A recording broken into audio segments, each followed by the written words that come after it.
بسم الله الرحمن الرحيم والصلاة والسلام على أشرف المرسلين سيدنا محمد وعلى آله وأصحابه أجمعين. اللهم صل صلاة كاملة وسلم سلاما تاما على نبي تنحل به العقد وتنفرج به الكرب وتقضى به الحوائج وتنال به الرغائب وحسن الخواتيم ويستسقى الغمام وجهه الكريم وعلى آله. بسم الله الرحمن الرحيم. Thank you very much for joining us in this mega revision of cardiology. Allow me in this session to speak mostly in English or to discuss this session mostly in English, because I've been requested by a lot of our colleagues from non-speaking Arabic countries to share some of our revision session with them with English. So mostly, and most of this lecture, I'll follow English medium in order to spread more information to our colleagues from non-Arabic speaking countries. Okay, so we will go for this revision basically according to our routine. We will discuss some questions. I will post the question. I will read it clearly for you so everybody can listen to me. And I will leave you to answer the questions. I give you 10 to 20 seconds to answer the questions. And I will pick one of the most hated answer. I mean, the most chosen answer I will pick. So this will be the average answer picked by all of you. If you are correct, you will know that you are correct. If you are not correct, you will know that incorrect. And we will discuss the keywords and the key points and the clues with each question. Okay, so we will proceed now with the first question that we have here. Which one of the following feature is not a part of the modified criteria used in the differential diagnosis of infective endocarditis? This is a very routine and simple question. The answers include temperature more than 38, positive molecular assay for specific gene targets, enduring central line intravenous drug use, and Janeway lesions.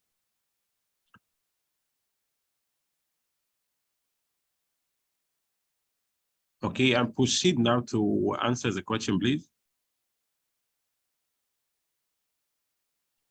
Dr. Reem, Dr. Yasmin, Dr. Abdul Raouf.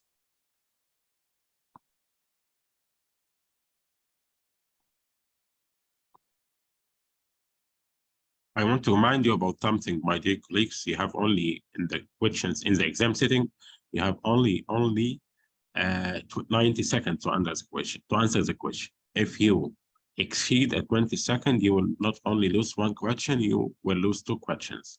So try to be as quick as possible in getting the answers. Dr. Ahmed, Abuid.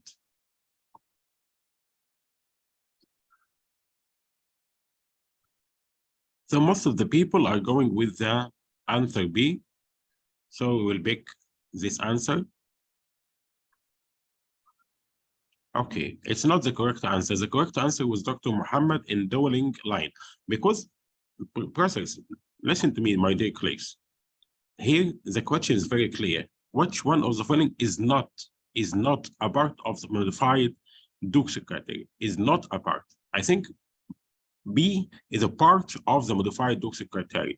This is positive molecular assay for specific gene targets.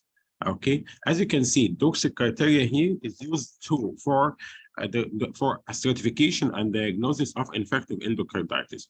And the infective endocarditis based on the Dukes criteria is diagnosed if we have one pathological criteria positive, or two major criteria, or one major or three minor criteria, or five minor criteria. Okay, the pathological criteria includes positive histology of the microbiology. The major criteria includes positive culture and evidence of endocardial involvement. One of the positive blood culture is positive molecular assay for a specific gene. So this is basically the answer B is part of the Dukes criteria. And the question is asking about which one is not a part of the Dukes criteria. So the lesson to learn from this question is that you have to be alert to the question format itself. You have to be alert to what is the question itself. This is very integral part. Okay, I know that most of you know what is toxic criteria, but sometimes you got confused by the question itself. Okay, this is number one lesson. Number two lesson, I need you to be fast, but at the same time to be wise. Okay, okay, let's move to the next question. An 82 years old attends her general practitioner with breathlessness. She has a post-medical history of chronic kidney disease stage 4, high cholesterol, a previous TIA, and osteoarthritis. Her medication is clopidogrel, simvastatin, and as required, codeine. On examination, heart sounds are normal and regular.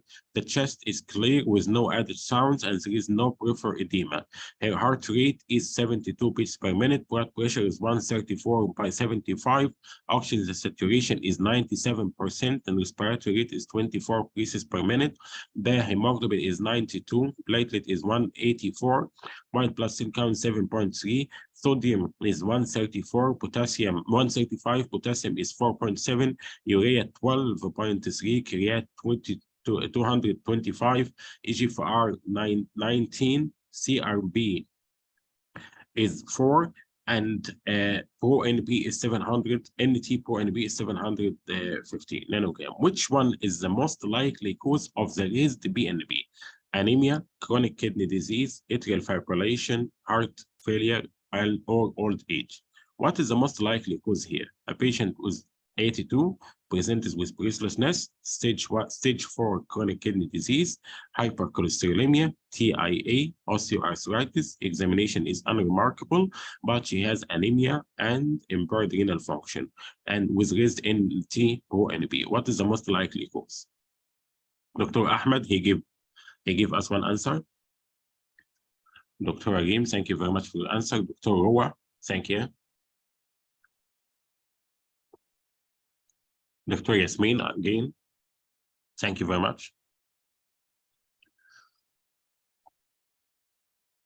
Dr. Mohamed, he gave us a different answer. Dr. Manan, he gave us one answer. Dr. Sarah, thank you very much for your participation. She gave us one answer. So most of the people here are going with the answer B. Dr. Rola, thank you very much. Thank you for attending with the chronic kidney disease. Let's go and see the answer. Excellent. This is the correct answer. This is the correct answer. Renal dysfunction can be a cause of raised natriuretic peptide, and this is essentially true. And sometimes, as a cardiologist, this is sometimes an area of debate between us and the nephrology people and the medical team, because you find some patient presenting with high pro-NP, so we consult cardiology, but at the end of our discussion, we find this is not essentially a heart failure because this patient is not presenting with any sign or any single sign of heart failure. Okay, there is no lower limb edema, heart sounds are normal, no added sounds, nothing at all. Blood pressure is okay. The only abnormality in the lab is the abnormal GFR. So this question is targeting particularly your understanding about the concept of BNP and the pathophysiology of BNP and pro-BNP. So you have to know that BNP is not necessarily a reflection of heart failure. BNP can be caused by other non-cardiac causes, just like it can be elevated in cerebrovascular strokes, cerebrovascular hemorrhage, sepsis, renal impairment, pancreatitis. So this is not necessarily a cardiac marker. It can be raised in other non-cardiac situations. Okay, thank you very much. Thank you for the answers. Let's now move to this question. Which one of the following physiological changes occur during exercise except increase the myocardial contractility, 50% increase in stroke volume, up to threefold increase in heart rate, rise in diastolic blood pressure, and venous constriction?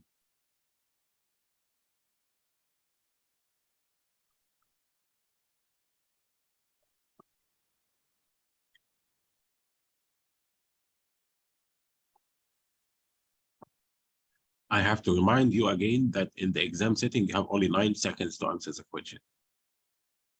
If you exceed 90 seconds, you will not lose only one question, you will lose 2 questions. This is a very simple question. دكتورة منال, thank you very much. دكتور محمد, دكتورة روة, دكتورة سارة, دكتور عبد الرؤوف سعداوي, دكتورة ياسمين. The most of the people are going with the answer B, a rise in diastolic blood pressure. Okay, so let's check this answer. Excellent, this is the correct answer. Okay, because during exercise, systolic blood pressure increases while diastolic blood pressure decreases. Okay, so this is very important. Now you are aware about this concept, the concept of the question format itself. So be alert to the question format itself. Thank you very much for your answers. A 7-year-old girl is taken to the general practitioner for a cough and a runny nose, which she has had for a few days. The girl appears well and otherwise healthy and has no significant past medical history. On examination, the general practitioner auscultates the chest and noted good air entry bilaterally with no added sounds. He does, however, hear a murmur. Based on this, the girl is referred for an echocardiogram, which gives evidence of an atrial septal defect. Which murmur was the GP likely to have heard? This is a basic question.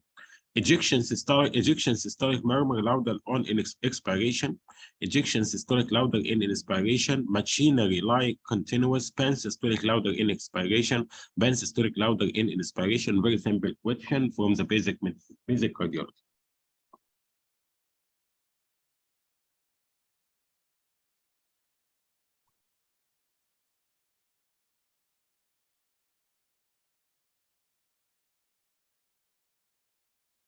I need your answers quickly, please.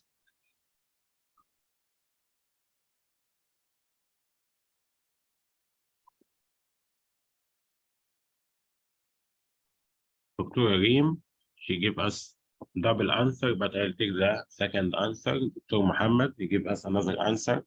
Dr. Hanan, thank you, Dr. Hanan, for your attendance. Thank you very much. Welcome. Dr. Yasmin. Dr. Abdul Rauf.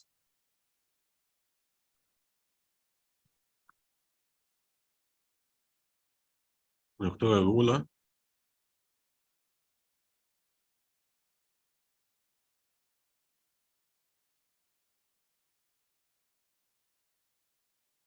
Okay, most of the people is going with the answer A.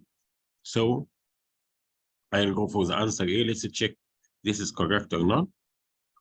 The answer B is the correct one. This is an ejection systolic louder in inspiration. This is an atrial septal defect. A systolic murmur, ejection systolic murmur that's louder in inspiration. Okay, and this is what the explanation. The correct answer is the ejection systolic murmur, louder in expiration, atrial septal defect, louder in inspiration, atrial septal defect presents asymptomatically and picked up incidentally. This is from basic cardiology. Okay, if you review my notes on basic cardiology, you will find the correct answer here about the ASD. The ejection systolic murmur is louder, the ejection systolic murmur of ASD is louder in inspiration. Why is that? Because it depends on the pressure gradient between the left atrium and the right atrium. And the pressure gradient between the left atrium and right atrium is maximum during inspiration. So the blood flow through the ASD or through the shunt between the left atrium and the right atrium will be greater during inspiration. That's why the murmur is accentuated or best heard during inspiration. Okay, this is a basic fundamental fact about ASD. A 60-year-old man is referred to the cardiology clinic with a recurrent exertional chest pain associated with dyspnea. It improves with rest. He has a history of ischemic heart disease and underwent PCI to the right coronary artery 5 years ago. A coronary angiogram 6 weeks ago shows widely patent stents. His current medications include aspirin, ramipril, bisoprolol, eplerenone, and atorvastatin. Recently, his general practitioner started him on sildenafil for erectile dysfunction. On assessment, his blood pressure is 142/88, and his heart rate is 70 beats per minute. What medication should be added to improve the symptoms? Can we add atenolol, as isopropyl mononitrate, nicorandil, modified release nifedipine, or verapamil? Take care about every single piece of information in this question. Be alert.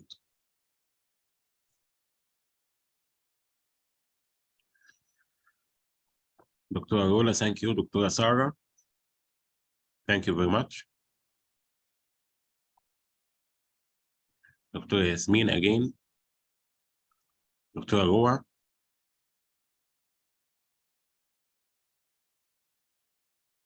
Dr. Ahmed Abu Aid. Dr. Ramanel. Most of you are going with the D, so I'll choose D. Correct. This is the correct answer. This is the correct answer.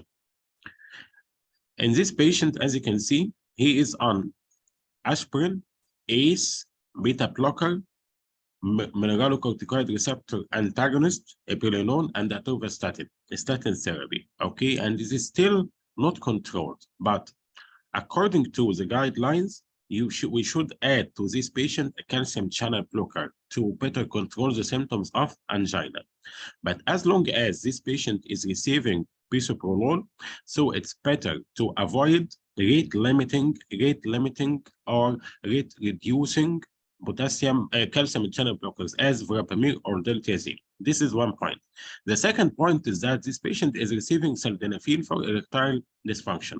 So I cannot use nitrates here or nicorandin here because maybe there will be a drug interaction and profound hypotension of this patient, and it may result in coronary steal syndrome with precipitation of ischemia. So the correct answer here is modified release nifedipine. Excellent. Almost a few answered this question correctly. And of course, we cannot add atenolol because the patient is using bisoprolol. Next question. What is the mechanism of action of nicorandin? Fast sodium channel antagonist, nitric oxide reductase inhibitor, act on the IF ion current in the sinoatrial node, potassium channel activator, glutathione S transferase inhibitor.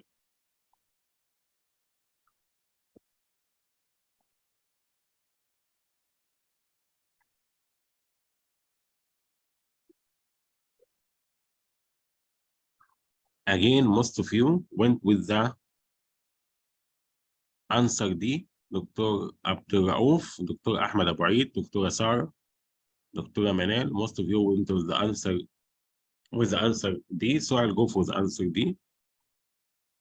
Excellent. This is the correct answer. Nicorandil is a potassium channel activator. Nicorandil, as you all know, is a potassium channel activator, and it is used as an add-on therapy or a vasodilator therapy to treat angina not responsive to ordinary medications. Okay, it works by activation of guanylyl cyclase, which result in increase in cyclic GMP. Okay, major contraindications for nicorandil is left ventricular failure. And side effects includes headache, flushing, skin, mucosal, and eye ulcerations, including gastrointestinal ulcerations. And some of the questions about nicorandil sometimes targeting this particular side effect, including the eye ulcerations and GI ulceration. Excellent. Thank you very much for the answer. Which one of the following statements regarding percutaneous coronary intervention is incorrect? Stent thrombosis usually occurs in the first month. Restenosis is more common than stent thrombosis. Around 95% of patients have stent fitting during a PCI. Renal impairment is a risk factor for restenosis. Patients with a drug-eluting stents required shorter duration of clopidogrel therapy, which is incorrect. Very easy question, especially for cardiologists.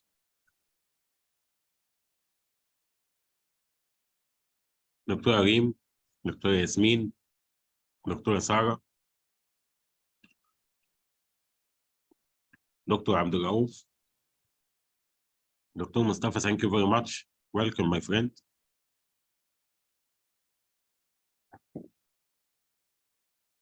So E is the correct answer here. Because actually drug-eluting stents require the longer duration of clopidogrel therapy. Okay, in contrast to the bare-metal stents. Bare-metal stents require shorter duration of clopidogrel therapy. Okay. Thank you very much for the answer. Which one of the following clotting factors is not affected by warfarin?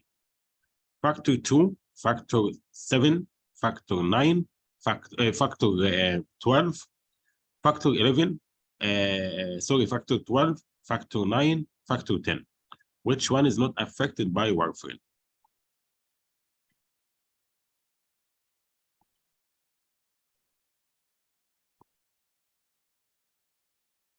Most of you are going with this answer. This is the correct answer. Factor 7. Factor 12 is not affected by the warfarin.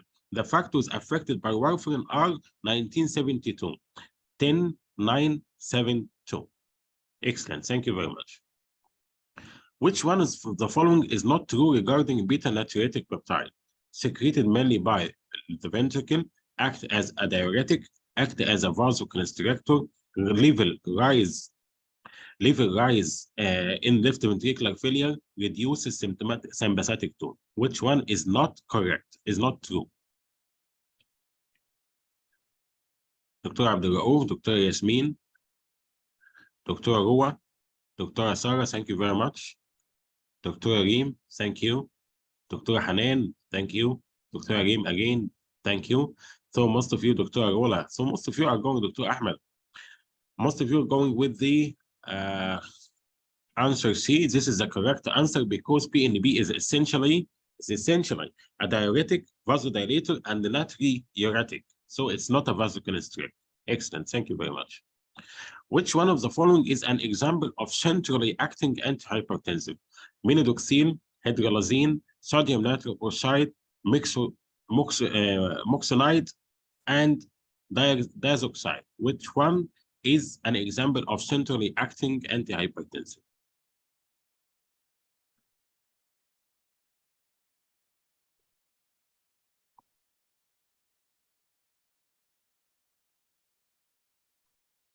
Dr. Manel, thank you for the answer. Dr. Sarah, Dr. Abdul Raouf,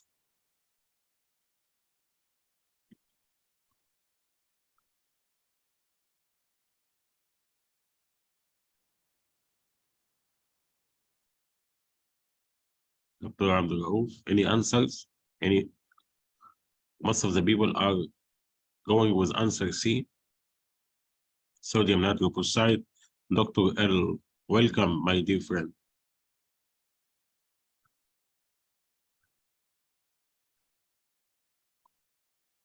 Dr. Abdul Raouf, Dr. L, both of them for D. And we have Dr. Ahmed, Dr. Reem, Dr. Sarah, Dr. Arola for C. Dr. Abdul Raouf, thank you very much for the clarification. Dr. Arola for B. Okay, most of the answers are going with C. I have to remind you, this is not my answer. I mean, the answer picked by you is picked by you, not by me. So this is not my opinion. Okay. Most of the people are going for C, so I will go for C. Let's check if C is correct or not. C is not correct. So sodium nitroprusside, just like nitroglycerin, it's a vasodilator. But the correct answer, the answer of Dr. Abdul Raouf, is moxonidine. Okay, this is a centrally acting. Moxonidine is a centrally acting, just like the clonidine. Tamam? This is a centrally acting antihypertensive. Okay, okay. But hydralazine is again a vasodilator. Okay. A 15-year-old boy collapses and dies while placed football at the school. He had no post-medical history of note. Post-mortem examination revealed asymmetrical concentric enlargement of the myocardial septum.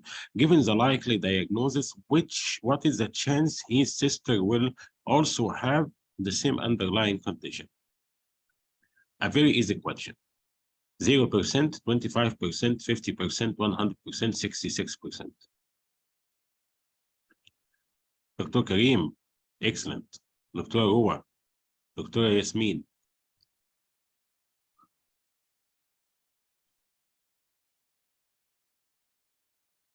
Okay, most of the people going with the answer C. I'll pick Dr. Manal again. Answer C. This is the correct answer. The question here is about hypertrophic obstructive cardiomyopathy.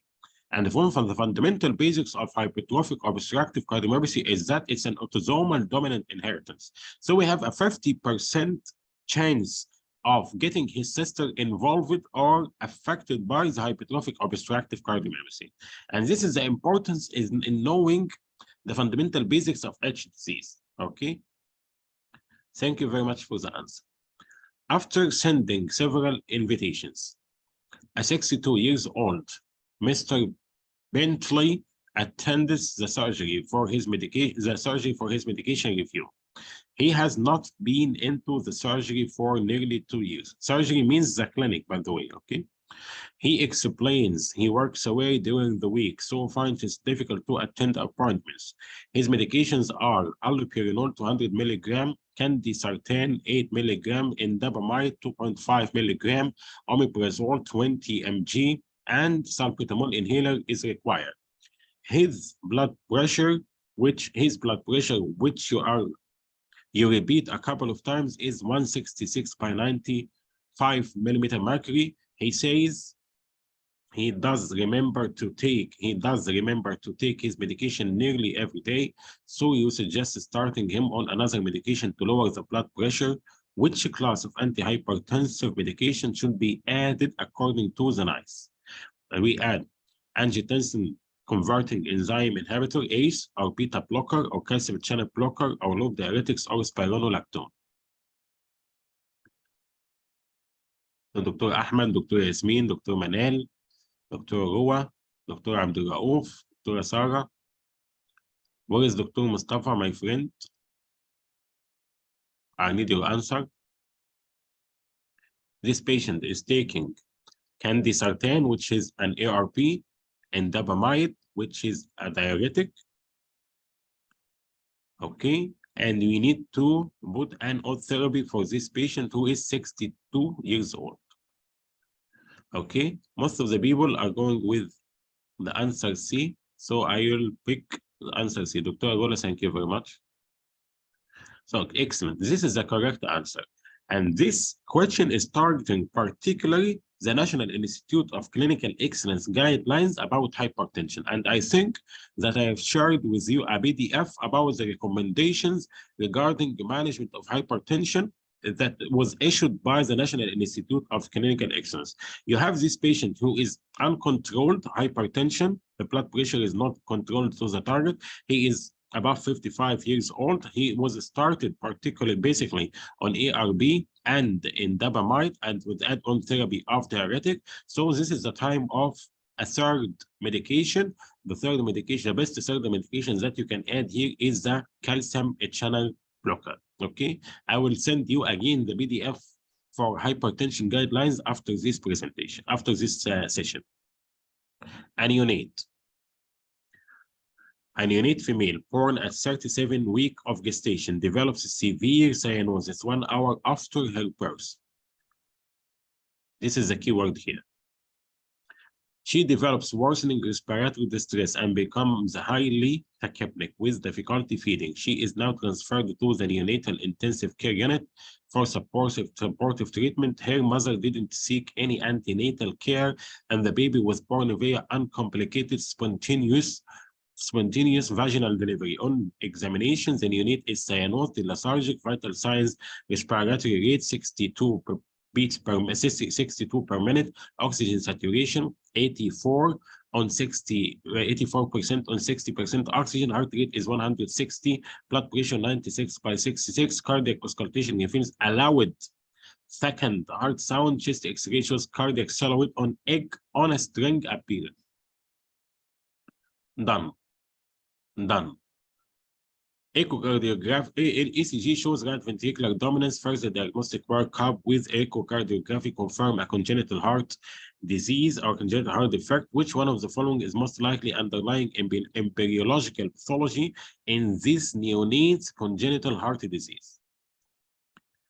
Absent tricuspid valve and hypoplastic right ventricle, atrial superior displacement of the infundibular septum, defect in interatrial septum, failure of aortopulmonary septum to spiral, aortic narrowing near insertion of the ductus arteriosus. This is a level 2 question, a double question. First, you have to figure out what is the correct diagnosis, then you have to know what is the pathology.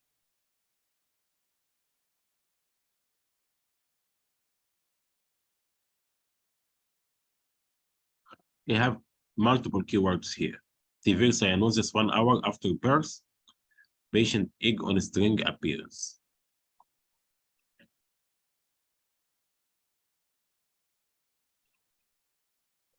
With a loud S2.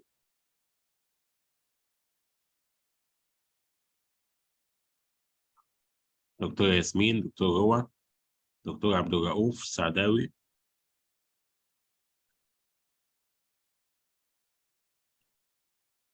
Failure of the aortic pulmonary septum to spiral. Dr. Sarah. So first of all, I need one of you to tell me what is the most likely diagnosis here.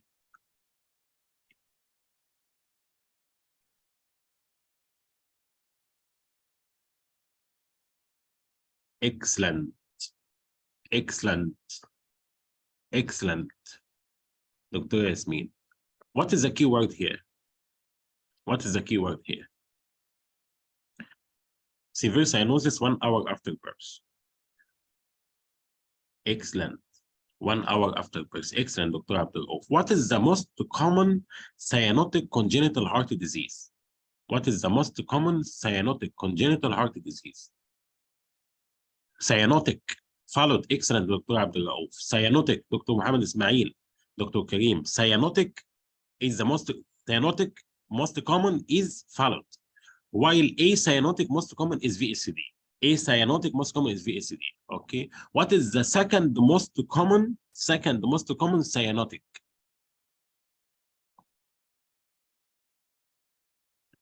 Second most common cyanotic. TGA, transposition of the great arteries. Okay, but the difference between followed and the transposition of the great arteries is that followed presents early, very early after birth, while followed presents late, maybe at the age of 6 months. This patient has cyanosis and that develops 1 hour. So this is TGA, okay? And TGA due to disposition between the aorta and the pulmonary, the aortic valve, the aorta and the pulmonary artery. The aortic valve, the aortic artery is coming out from the right ventricle here, and the pulmonary artery is coming out from the left ventricle here. So we have a failure of the aortic pulmonary septum to spiral.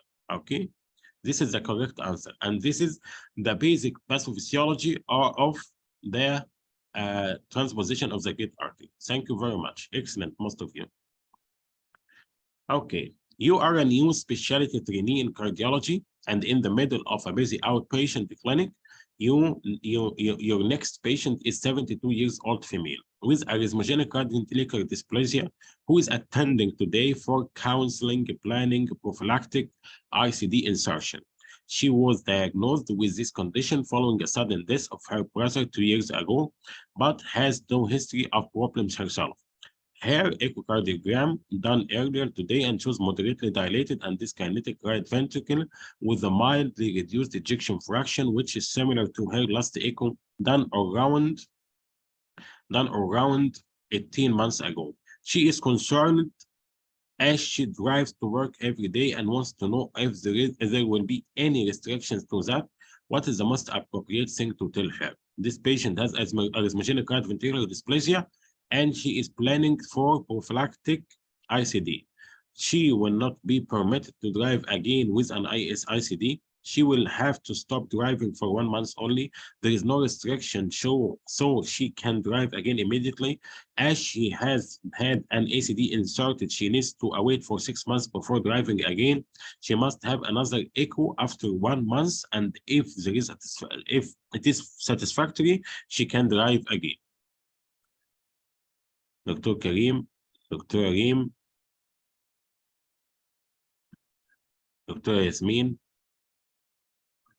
Dr. Sarah. Okay, most of you are going for D. Dr. Abdul Dr. Manal. The correct answer is B. I think only one of you has picked B. Dr. Sarah, thank you very much. Thank you very much for the answer. Okay. She will have to stop driving only for 1 month. This is the DEVLA regulations. She will have only to stop driving for 1 month. Implantable cardioverter if implanted for a sustained ventricular arrhythmia, she ceased driving for 6 months. If implanted prophylactically, okay, stop driving for 1 month. As you can see here, this is prophylactic. The keyword here is prophylactic. So she can stop driving only for 1 month. But if this ICD is given for a secondary prevention after sustained ventricular tachyarrhythmia, so she has to stop driving for 6 months. My friends, the devil is the details. Be alert. Okay, thank you very much again. A 37-year-old woman presents for review. She is 26 weeks pregnant and has had no problems with her pregnancy to date. Blood pressure is 144 by 92 millimeter mercury. Arise from her booking reading of 110 by 80. Urine dipstick reveals the following: protein negative, leukocytes negative, blood negative. What is the most appropriate description of her condition? Moderate preeclampsia, mild preeclampsia, gestational hypertension, normal physiological change is hypertension, pre-existing hypertension.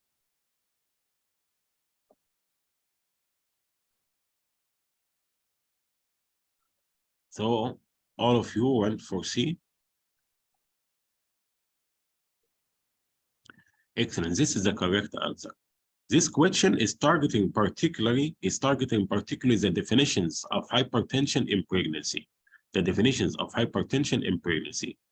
Okay, so hypertension in pregnancy is basically defined as a systolic blood pressure more than 140 millimeter mercury, or diastolic more than 90 millimeter mercury, or any increase above the booking range above 30 millimeter mercury systolic or 15 millimeter mercury diastolic. Okay, this is the proper definition. Preeclampsia requires proteinuria to be defined. Okay, so this is basically a gestational hypertension. Thank you very much for that. A 39-year-old woman comes to see you as she has recently found out she is pregnant. She has a background of raised cholesterol, asthma, constipation, and hay fever. She is taking several medications, including atorvastatin, combined piclomethasone formoterol inhaler, montelukast, nasal steroids, and lactulose. She asks for advice regarding the regular medications. What advice would you give her? Stop lactulose but continue with the regular medications. Stop nasal steroids but continue regular medications. Stop atorvastatin but continue regular medications. Stop piclomethasone formoterol inhaler but continue regular medications. Stop montelukast but continue regular medications.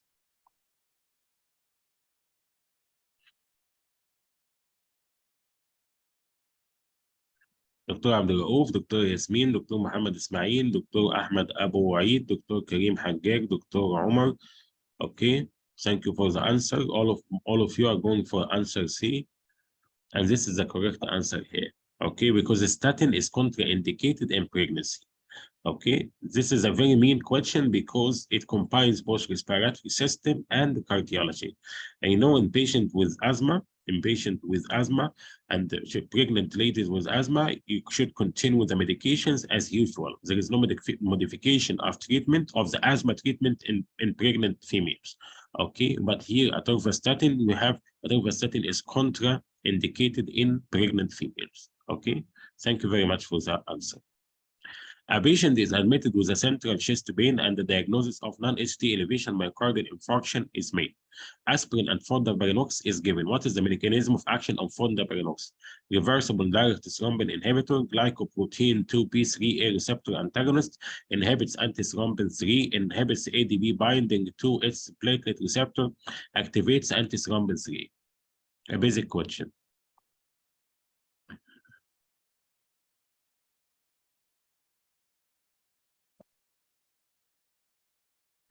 Dr. Mustafa, how are you, Habibi?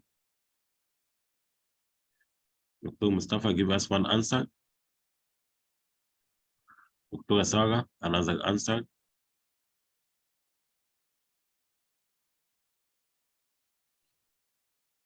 دكتور أحمد أبو عيد.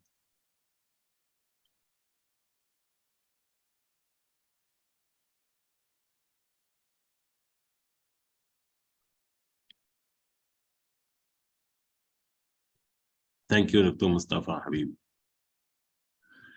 دكتورة منال. So we have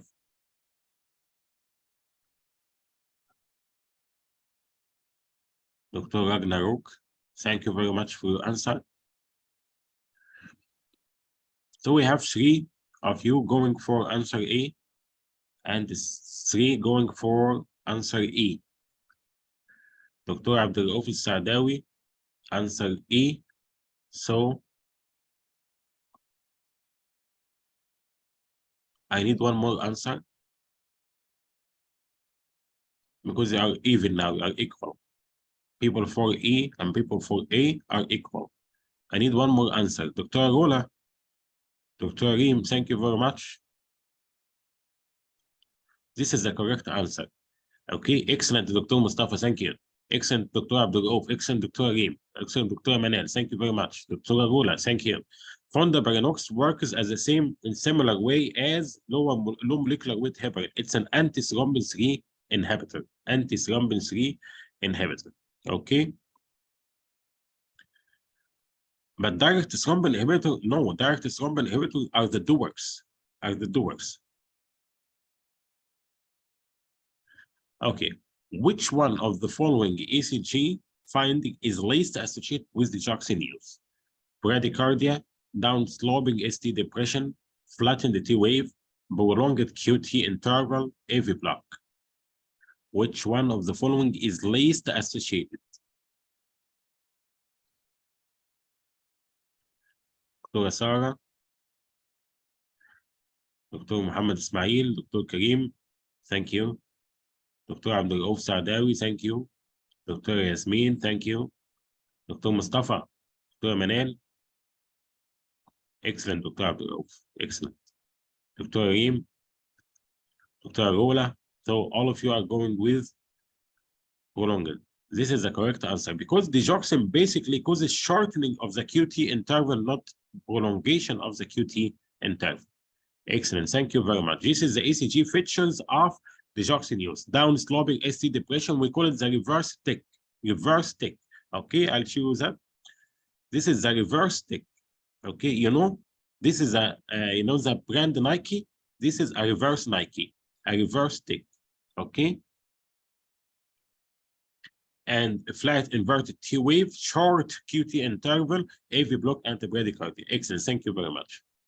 A 47-year-old lady with a family history of sudden cardiac death developed palpitation while visiting a relative in the emergency department.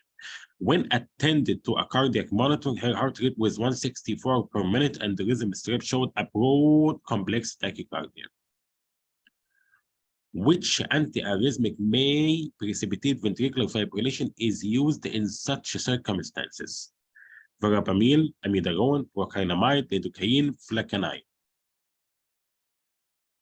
Any physician working in emergency department will answer this question correctly. Dr. Mohamed Ismail, Dr. Reem, Dr. Yasmin, Dr. Sarah, Dr. Roa, Dr. Mustafa, where are you? Dr. Karim Haggag, thank you, my friend. Dr. Arola.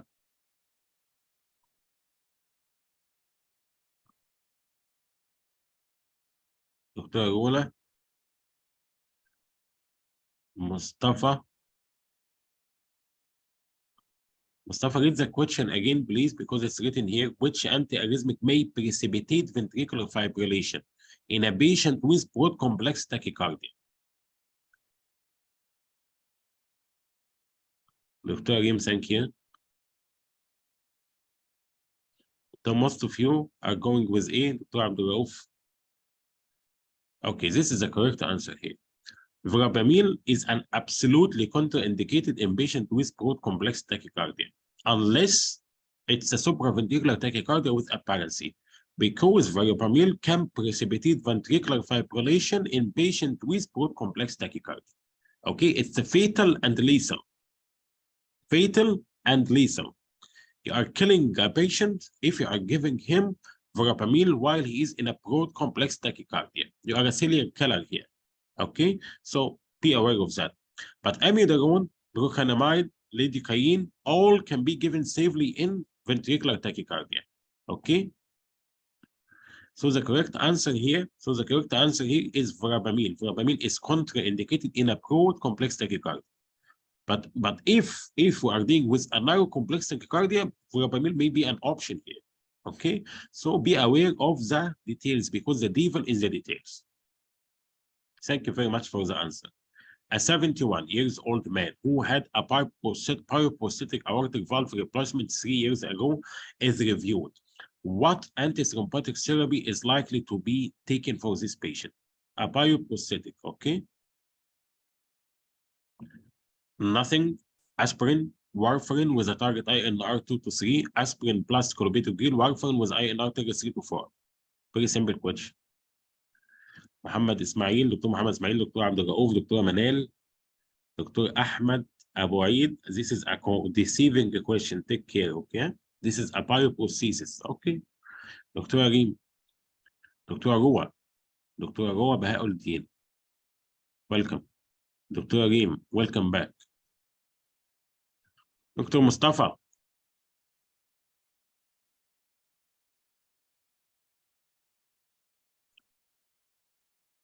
Okay. So most of you are going with B. Okay. A 71 paraprosthetic antithrombotic. No, it's not about infective endocarditis. It's not about infective endocarditis. This patient has a paraprosthetic, means a biological valve replacement. Okay, so what antithrombotic therapy is likely to be taken? All of you have chosen answer B. Okay, so I'll go for answer B. Excellent, excellent.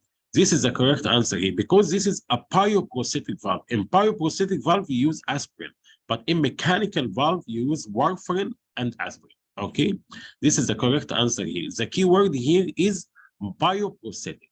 Bioprosthetic. Okay, thank you very much. Excellent.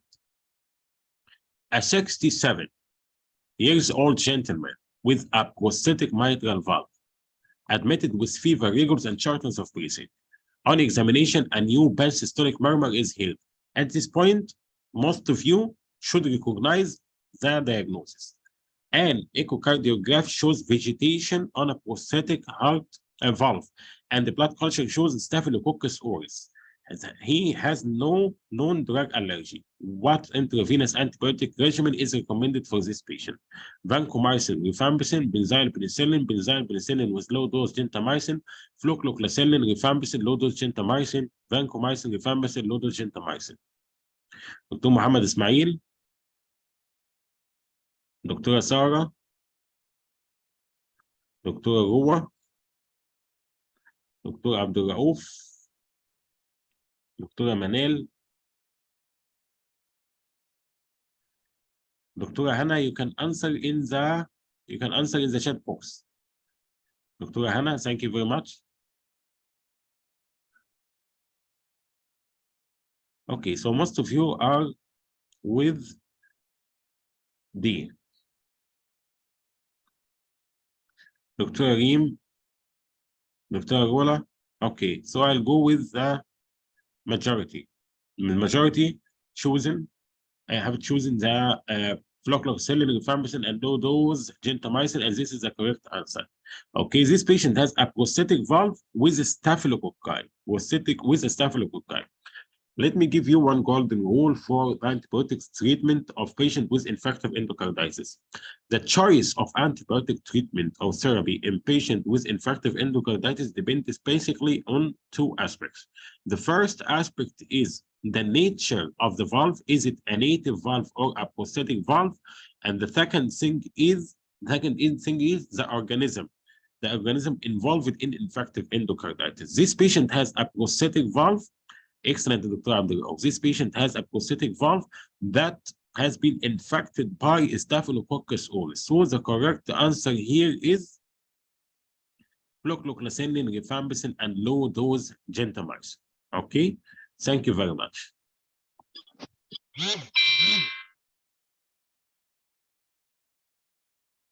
Okay, let's move to the other question. A 52-year-old man with a history of hypertension is found to have a 10-year cardiovascular risk of 28%. A decision is made to start atorvastatin 20 milligram. Okay, liver function tests are performed prior to initializing treatment. Bilirubin is 10, ALB is 96, ALT is 30, gamma GGT is 28. That 3 months later, LFT are repeated. Bilirubin is 12, ALB is 107, ALT is 104, GGT is 76. What is the most appropriate course of action? Okay, continue treatment and repeat LFT in 1 month. Check CK. Creatine kinase, reduce the dose of atorvastatin to 10 mg and repeat LFT in 1 month. Stop treatment and consider alternative lipid-lowering therapy. Stop treatment and refer to gastroenterology. Dr. Roa, thank you. Dr. Sarah, Dr. Mohamed Ismail, excellent, excellent. Dr. Mohamed Ismail.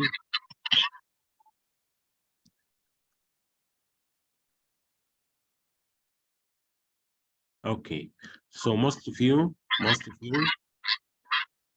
have decided to continue treatment. Okay, and this is the correct answer. Excellent.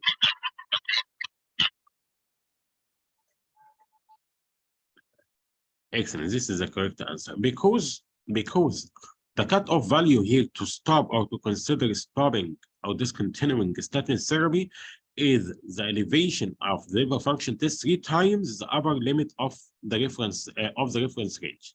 Okay, but here, as you can see, ALB is 96. After the treatment, it's 107.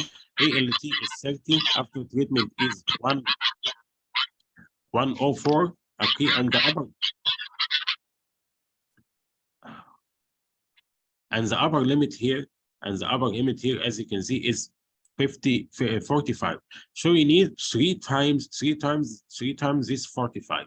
Okay, to consider discontinuing the medication. Okay, and it's almost 2 times, not 3 times. So let's move to another question. A 30-year-old woman is admitted to the emergency department following the acute onset of palpitation. Blood pressure is 124 by 84 millimeter mercury, and her pulse is 150 per minute, and ECG shows a narrow complex tachycardia. Intravenous access is gained, and 6 milligram of adenosine is given with no effect. What is the most appropriate next step? Intravenous adenosine 12, intravenous adenosine 6, intravenous verapamil 2.5 to 5, radio frequency ablation, electrical cardioversion.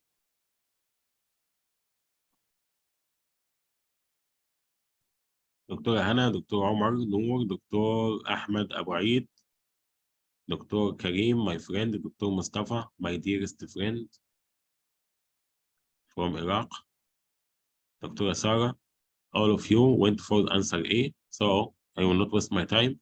Intravenous adenosine 12, this is the correct answer, and this is the guidelines from the British Resuscitation Council, the UK Resuscitation Council. I think I've again shared these guidelines with you before. An algorithm for the management of patients presenting with supraventricular tachycardia. After vagal maneuvers, you give intravenous adenosine, start by 6. If not successful, then to 12. If not successful, then to 18. After that, you can consider electrical cardioversion. Excellent. Thank you very much. Which one of the following is least recognized adverse effect of bendroflumetazide? Photosensitivity, agranulocytosis, hypokalemia, pancreatitis, hirsutism. Very easy question. Karim Haggag, excellent. Excellent. Mohamed Ismail, excellent. Omar, thank you very much. Hannah, thank you, Dr. Hannah. Dr. Sarah, thank you very much. Dr. Reem. Hirsutism. Hirsutism is not a side effect of bendoflumetazide. Okay, bendoflumetazide is associated with thrombocytopenia, agranulocytosis, photosensitivity, and pancreatitis. And let me tell you something here. The questions in bus medicine are quite easy. But if you go to bus test, okay, you will find a target. The target starts here, or the clinical scenario starts here.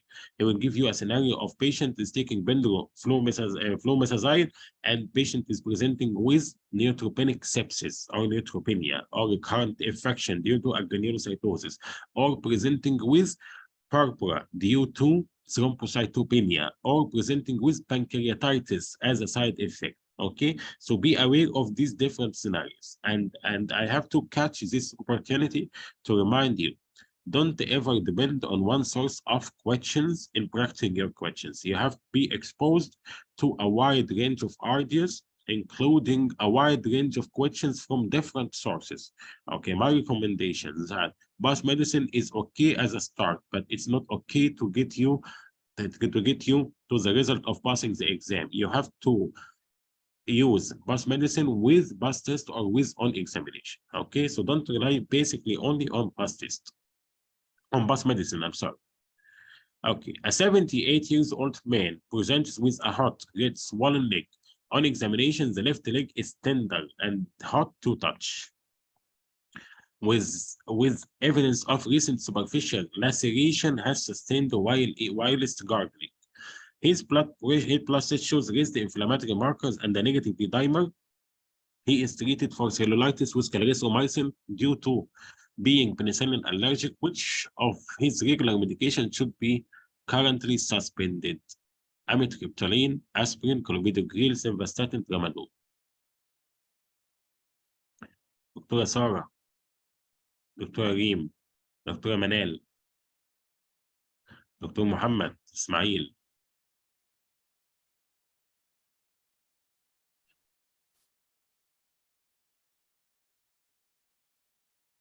دكتور عمر. Excellent, Dr. Mohamed Ismail, excellent. So most of you are going for D. Excellent, this is the correct answer. Statin with erythromycin and clarithromycin, there is a drug interaction between both of them.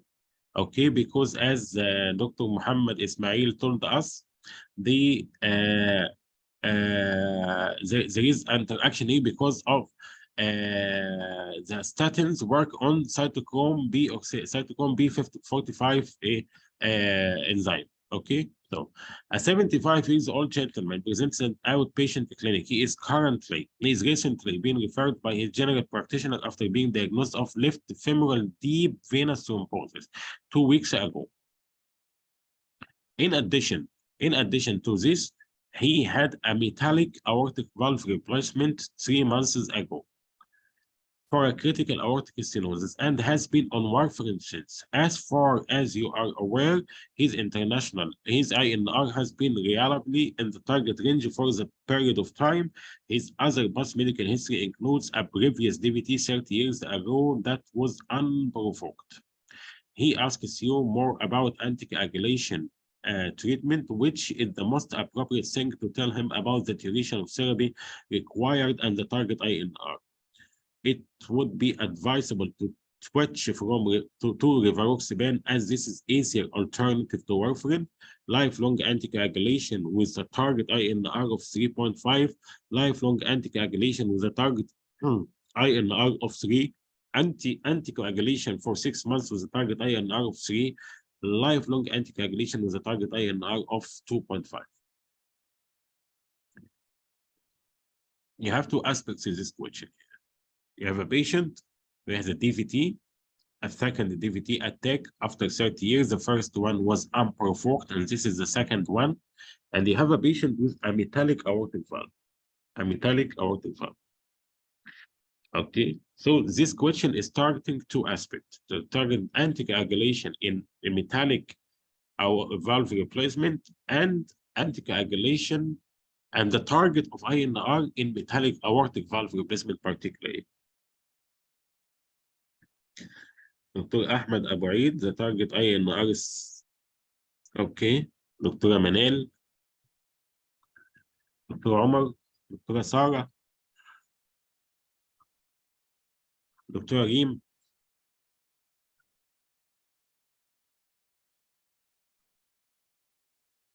I have 3B and 2C, 1A.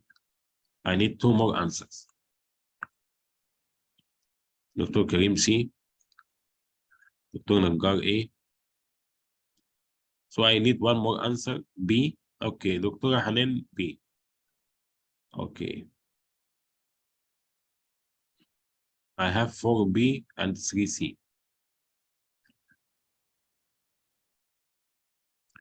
Okay, I'll choose B because this is the majority. I'll go with the majority. And excellent, this is the correct answer here. Okay, I told you. Excellent, Dr. Mohamed Ismail, excellent. I told you. The question here is targeting a particular, is hitting a particular point. The target INR in metallic aortic valve. The target INR in metallic aortic valve. The target INR for metallic aortic valve alone is 3.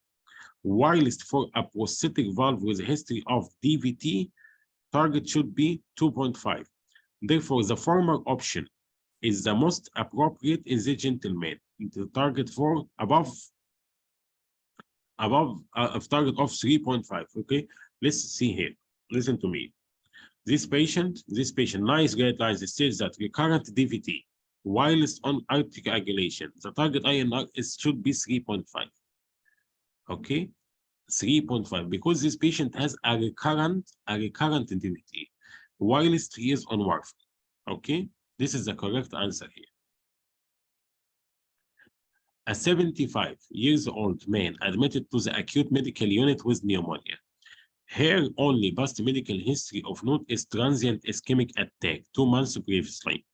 On initial assessment, the ECG reveals atrial fibrillation with a ventricular rate of 103. She was treated with intravenous fluids and antibiotic. She improved significantly. 2 further ECGs overnight revealed the normal sinus rhythm. The following day, she was deemed medically fit for discharge.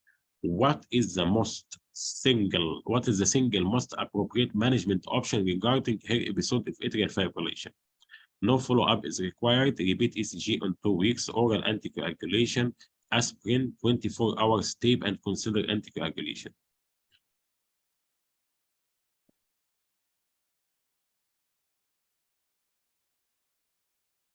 Most of you are going with answer C.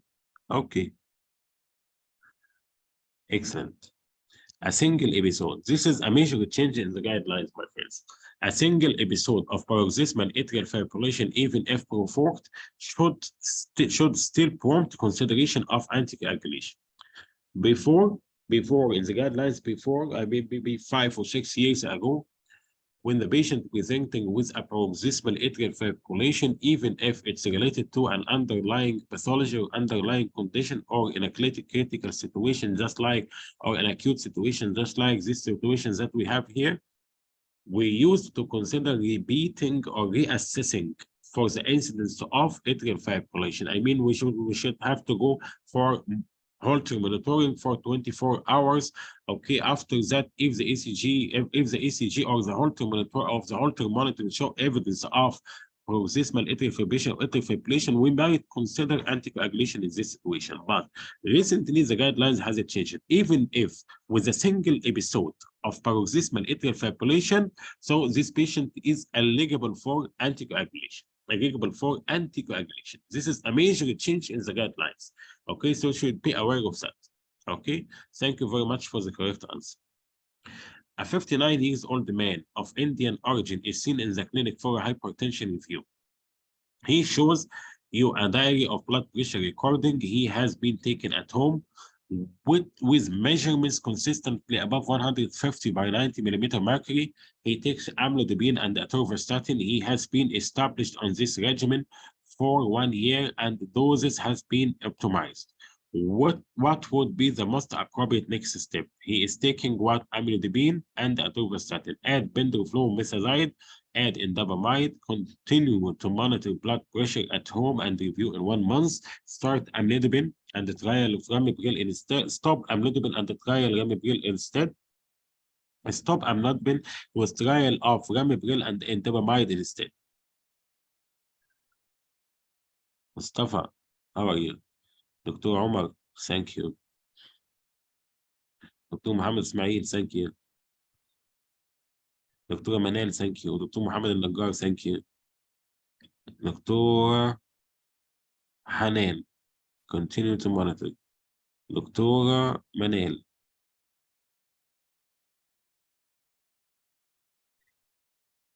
Dr. Manal, okay. So most of you are going with answer B, add indapamide. And yes, this is exactly the correct answer. This patient has a poorly controlled hypertension. He is taking calcium channel blocker. You can add ACE inhibitor or angiotensin receptor blocker or a thiazide-like therapy. Thiazide-like therapy, which is indapamide. Okay, this is according to the guidelines. The algorithm of the decision making in patient with hypertension is very important. I'll send you again this chart. It's a PDF, one or just one paper. Okay. Right. A 61-year-old man is admitted to the emergency department with central chest pain. It feels like her previous angina, but not relieved by nitrates. She has a history of ischemic heart disease and 4 weeks ago underwent percutaneous coronary intervention during which a stent was placed. This is her first episode of angina since the procedure. What is the most likely diagnosis? Pericarditis, aortic dissection, coronary artery dissection, restenosis, stent thrombosis. Patient who had ischemic heart disease with a PCI 4 weeks ago, presenting again with a central chest pain similar to the previous angina. This is the keyword.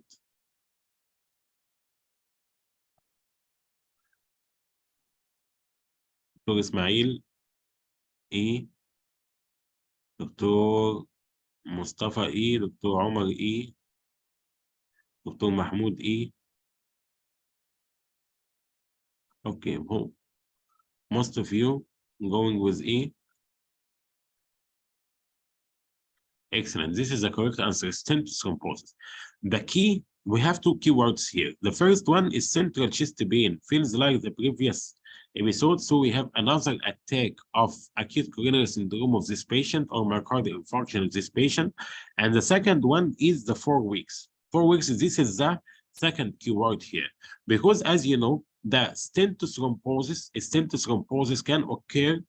Stent thrombosis can occur within 1 month, while stent restenosis, as you can see here, I'll show you, stent thrombosis can occur within the first 1 month, okay, but stent restenosis occurs later on, right? Okay, so this is the keyword here, as you can see, stent thrombosis within the first month, and the stent restenosis within the 3 to 6 months. Okay, as long as this patient is happening during the first 4 weeks, it means this is the first 1 month, so stent thrombosis may be the cause of this recurrence of myocardial infarction or myocardial ischemia.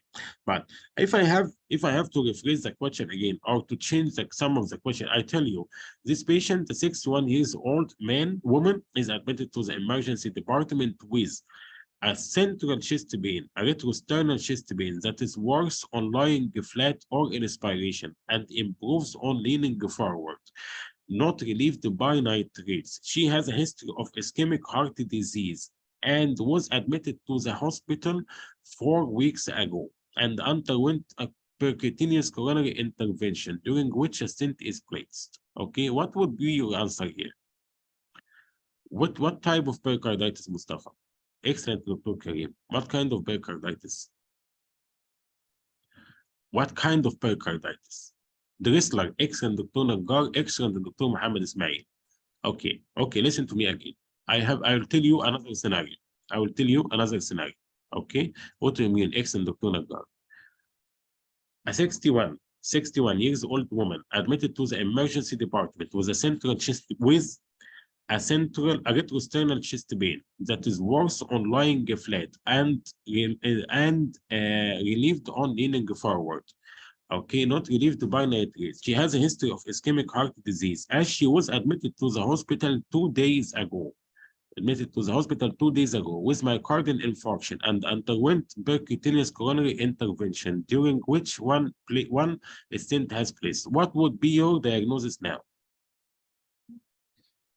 48 hours. What would be the pericarditis? Which type of pericarditis? Dry pericarditis or post-myocardial infarction pericarditis? Excellent, excellent. Okay, so now we understand about the concept of keywords. Okay, if I change only one word, which is a keyword in the question, the answer will be totally different. Excellent, thank you very much. A 76-year-old female is admitted after being found on the floor at her home. On examination, she had a core temperature of 30. Her serum electrolytes are within normal range. Which one of the following is most likely to be seen on the ECG? Long QT interval, U wave, short PR interval, second degree heart block, flattened T wave. Very simple question. Quick answer.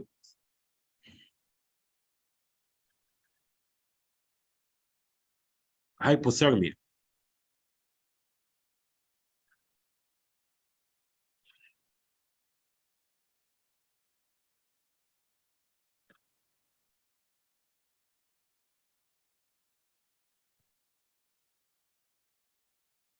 Where is Dr. عبد الرؤوف السعداوي?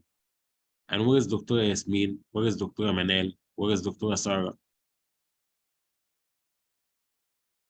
Okay, most of you are going with A. Okay. This is a correct answer. Excellent. Okay, because hypothermia is associated with bradycardia, J wave, which is the Osborne wave, not the U wave. First degree heart block, long QT interval, and so on. Okay, excellent. Long QT interval. A 65-year-old man started on imidazole.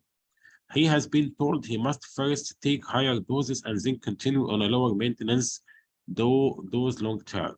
What is the reasoning beyond this initial dose regimen? Extensive hepatic P450, breakdown of imidazole, fast metabolism of imidazole due to extensive protein binding, slow absorption of imidazole via the enteral route, slow metabolism of imidazole due to extensive lipid, slow lipid binding, slow renal execution of imidazole.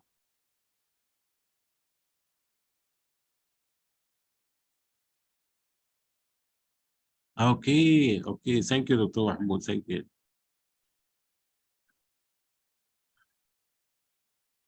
So what is the correct answer here?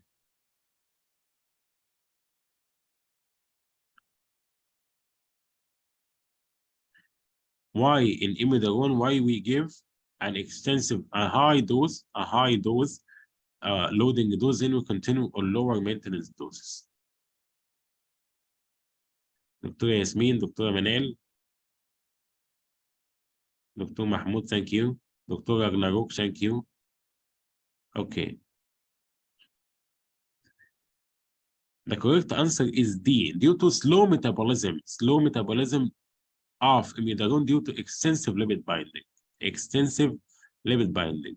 Okay, here imidazole has a long half-life because it's highly lipophilic and widely absorbed by the tissue, which reduces its bioavailability in the serum. That's why a prolonged loading regimen is required to achieve a stable therapeutic dose. Then we give the patient lower doses afterwards. Okay, this is the explanation. So the correct answer here is slow metabolism of imidazole due to extensive lipid binding. A 70-year-old woman is prescribed bumetanide for congestive heart failure. Where is the site of action of bumetanide? Descending lobe of Henle, macula densa, ascending lobe of Henle, distal collecting duct, proximal collecting duct.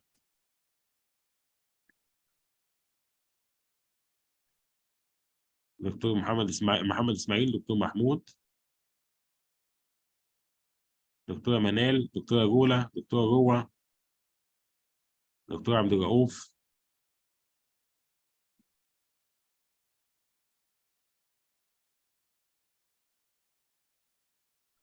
Okay, most of you chosen this C. Okay, exactly.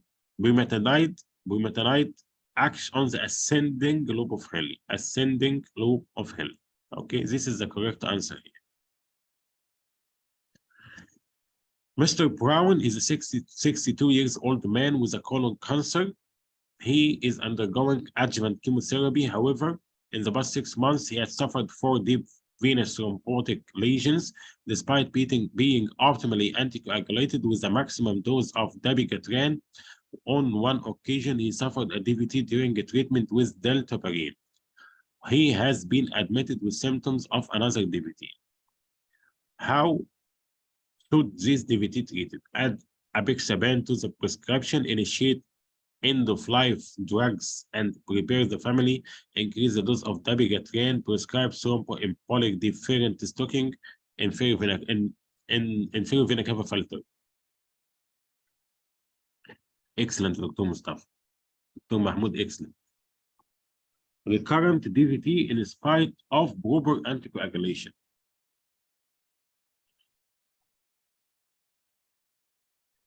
Excellent. This is the correct answer. This is recurrent DVT and in spite of proper anticoagulation. So the choice here is inferior vena cava filter insertion.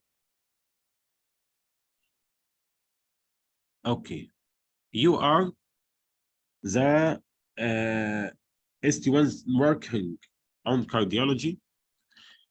The nurses have asked you to review a 56-year-old man complaining of dyspnea, which is limiting his mobility. He presented 3 days ago with an inferior STEMI. He was loaded with 300 milligram aspirin and 180 milligram ticagrelor before being taken to the gas lab, where he underwent primary PCI and the drug-eluting stent to the subtotal occlusion of the right coronary artery. He was subsequently commenced on aspirin, ticagrelor, atorvastatin, bisoprolol, prindopril.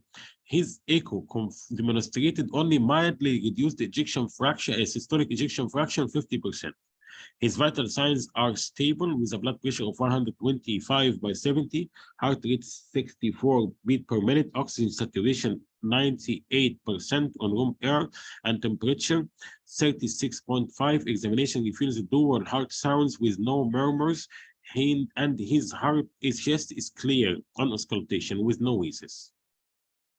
Jugular venous pulse is 2 centimeters plus, and there is no peripheral edema. His calves are soft and not tender. Chest X-ray shows mild atelectasis at the lung base. The blood are unremarkable. ECG shows normal sinus rhythm with inferior Q waves. With the respect of his dyspnea, what would be the next step in the management? Stop bisopril, substitute ticagrelor to clopidogrel, order an urgent echo again, repeat echo, cease ticagrelor and continue aspirin again, start antibiotic for a nosocomial pneumonia. Dr. Mustafa, I need your answer for this question. Dr. Omar, yes. Dr. Ahmed Abu Eid. Dr. Mustafa Dr. Mustafa.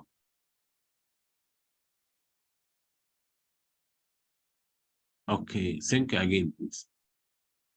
Dr. Manal, think again. Dr. Omar, thank you. Okay, this patient saturation is normal, temperature is normal, blood pressure is normal, heart sound is normal, no murmur, no wheezes, GVB is 2 centimeters, no peripheral edema, cough is normal, chest X-ray mild atelectasis at the base, blood is remarkable, ECG is normal, patient has ticagrelor, ماشي. What is the correct answer here?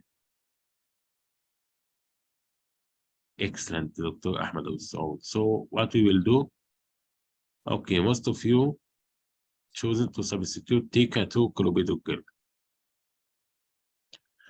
TK2 clopidogrel. Tika to clopidogrel. Excellent. This is the correct answer. This is ticagrelor-induced dyspnea. Ticagrelor-induced dyspnea.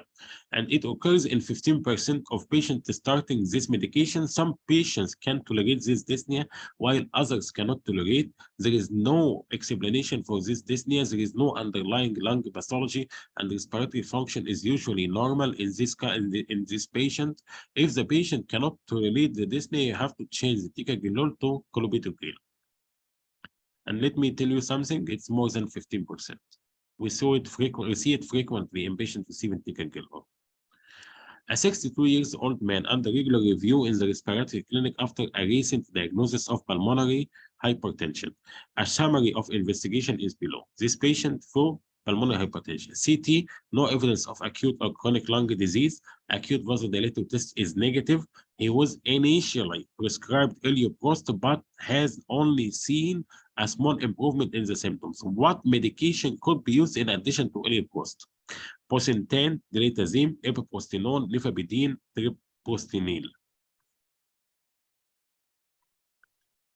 دلتيازيم. دكتور محمود النجار. دلتيازيم. دكتورة رولا.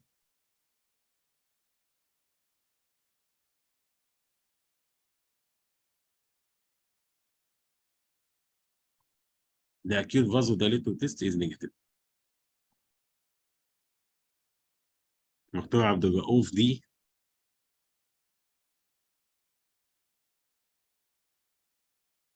دكتور نجار A.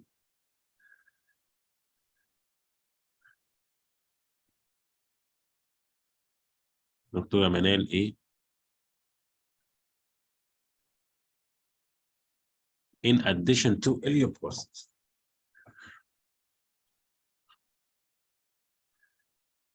A, B. I need one more answer. Negative then A. Okay, I choose A. This is excellent. This is the correct answer. Bosentan. This patient has a negative response to acute vasodilator test. So I cannot use calcium channel blockers here. I cannot use nifabidine, diltiazem, or nifabidine. Okay, so I have to choose between other other medications to reduce the pulmonary hypertension. Bosentan is an endothelial receptor antagonist. Diltiazem is a calcium channel blocker. Epiprostinol, as with Elioprost, they are the same group, prostacyclin analog. So I have to add another medication from another group, and the treprostinol also is a prostacyclin analog. Okay, so the correct answer is Bosentan. Which one of the following is least associated with etiology of fault? Right ventricular outflow tract obstruction, overriding aorta, ejection systolic murmur, left to right shunt, right ventricular hypertrophy.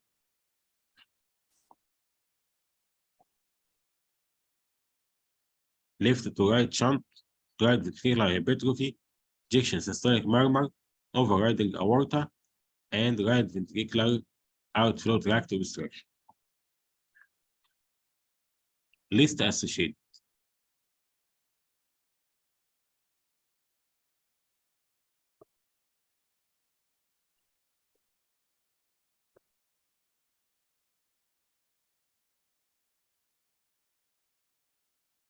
Least associated. Dr. Yasmin, welcome back.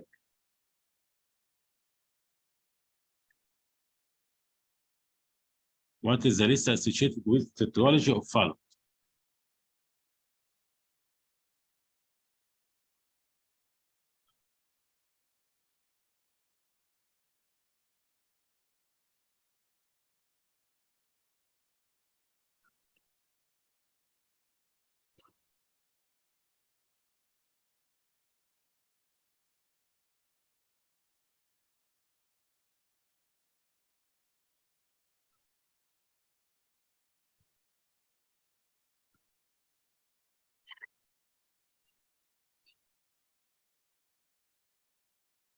So what is the correct answer, people, please?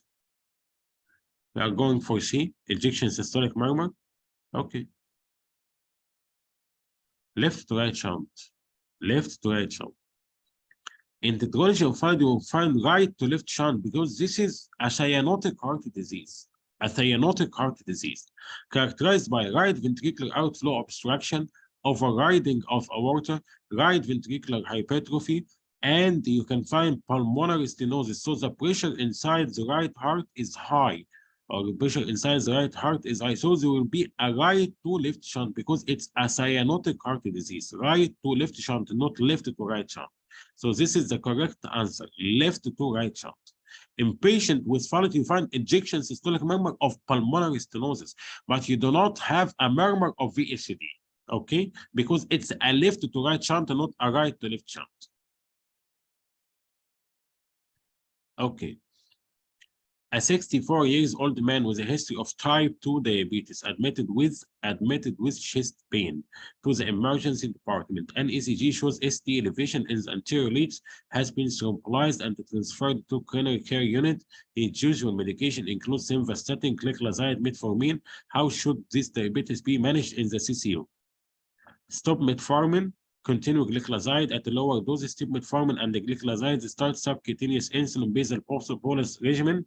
Stop metformin and the gliclazide at the same dose and continue metformin and the gliclazide at the same dose. Stop metformin and the gliclazide. Start intravenous insulin infusion. Stop metformin and the gliclazide. Start subcutaneous insulin biphasic insulin regimen. People working in CCU will answer this question quickly.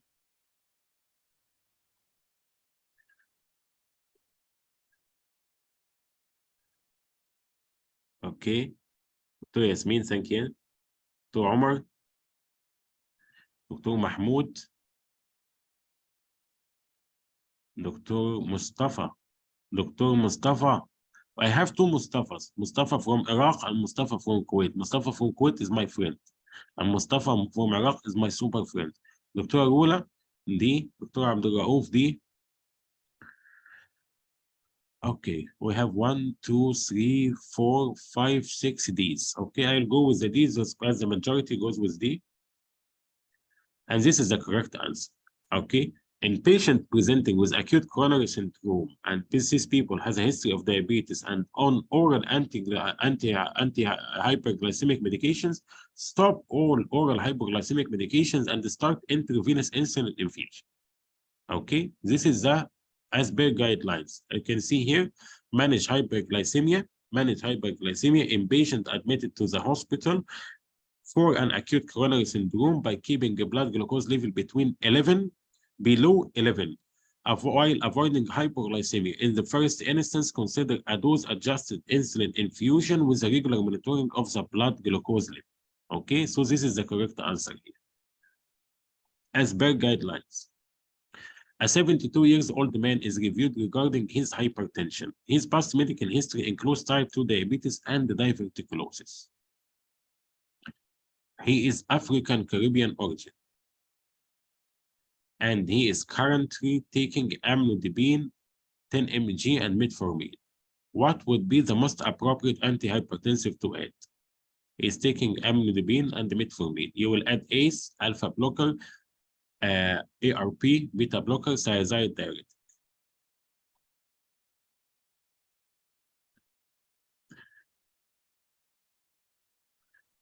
Dr. Abdul Rauf, thank you. Dr. Mahmoud al-Najjar, thank you very much. Dr. Manel, thank you. Dr. Rola. Dr. Omar, I don't like exclamation marks. Either you know or you don't know. You have to be confident of yourself. You have to be super confident in yourself. Don't be hesitant. Don't be hesitant. Okay, and I'll tell you one story about being hesitant at the end of this lecture. Okay? Get a hold of yourself and don't be hesitant. Dr. Mustafa, my friend, how are you? Dr. Omar, go for one answer. Even if it's wrong, be brave. Don't be hesitant. At the end of the day, it's a short business, brother. Okay, so most of you are going with C. Okay, I'll choose C. This is angiotensin receptor blocker is the correct answer here because it has been found that in African Caribbean origin, it's ARB is associated with better outcome than ACE inhibitors. So if you are going to add one antihypertensive medication to calcium channel blockers in patients with African, Caribbean origin, so it's preferable to use ARB rather than using ACE inhibitors, okay? Because as per guidelines, it has been associated with better outcome and better control of the blood pressure. Okay, the cardiac arrest team is called to a bedside of a 67-year-old male patient 2 days post myocardial infarction. Two nurses currently performing chest compression and the manual defibrillator has been attached. Chest compression are paused briefly so that the rhythm can be analyzed. Pulseless electrical activity is observed. Given the above, which one of the following should happen in this scenario? Adrenaline should be commenced after the first shock. Adrenaline should be commenced immediately. Adrenaline should be given after the third cycle. Amiodarone should be commenced after the first shock. Amiodarone should be commenced immediately. What would you do to this patient? Adrenaline should be commenced after the first shock. Adrenaline should be commenced immediately. Adrenaline should be given after the third cycle. Amiodarone should be commenced after the first shock. Amiodarone should be commenced immediately. Dr. Sumaya, please write your answer in the chat box. In the chat box.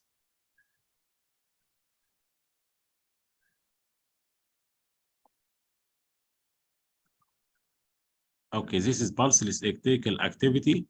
Most of people going with this answer. Okay, the correct answer is B, Dr. Mahmoud al-Naggar. Thank you very much. Excellent. Adrenaline should be commenced immediately. Immediately, not after. This is pulseless electrical activity. So we have to start adrenaline immediately. Okay, this is a non-shockable rhythm. This is adrenaline in a non-shockable rhythm. We have to review the UK Resuscitation Council guidelines. I will send you these guidelines in PDF format, okay, after the session today. A 61-year-old man with a peripheral arterial disease is prescribed simvastatin. What is the most appropriate blood test for blood test monitoring?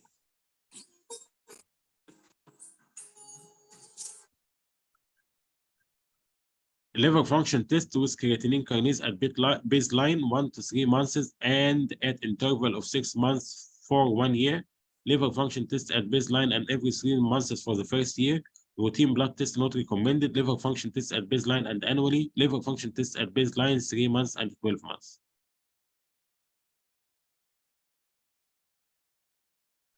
Dr. Yasmin, thank you. Dr. Mohamed Ismail, Dr. Abdul Rauf, Dr. Mustafa, Mac iPhone. This is you, Dr. Mustafa, right? My friend from Kuwait. Dr. Mahmoud al-Naggar, Dr. Yim Gamal. Okay, most of the people going with E. And exactly, this is the correct answer. Liver function test at baseline, 3 months and 12 months. Okay, this is the correct answer. Regarding statin, this is the guidelines here.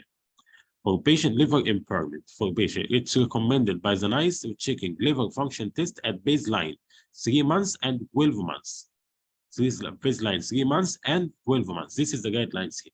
Okay, thank you very much. A 71-year-old man with a 4-month history of exertional chest pain is reviewed. The pain typically comes on when he is waking uphill and is centrally located and radiates to the left arm. Okay.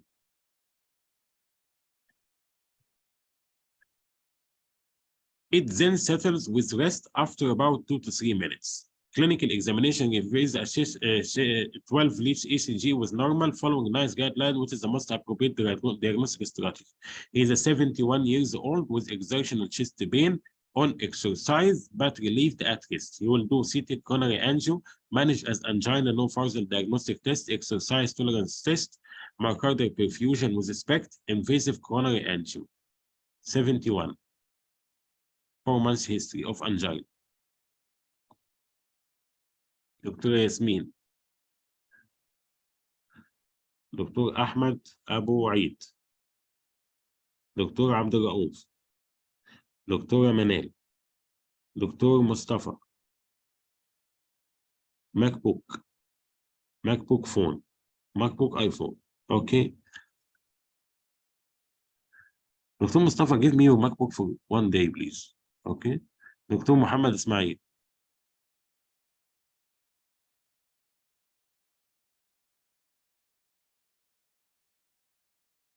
Dr. Reem Gamal.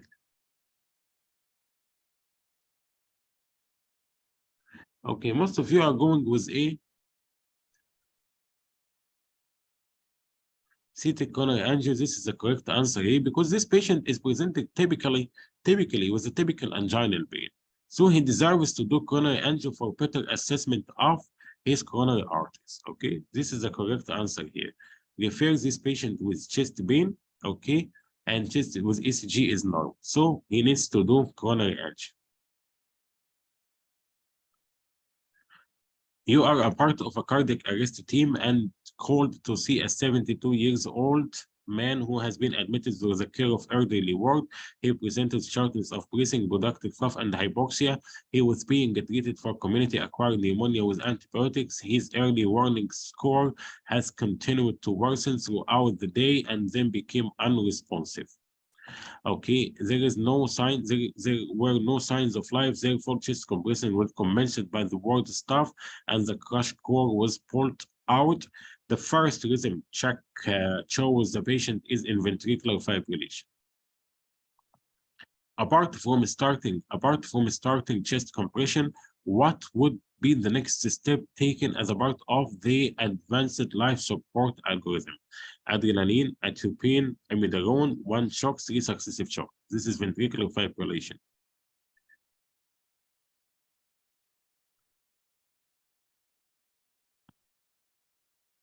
Please, if you want to answer in the chat box, not just like this, please.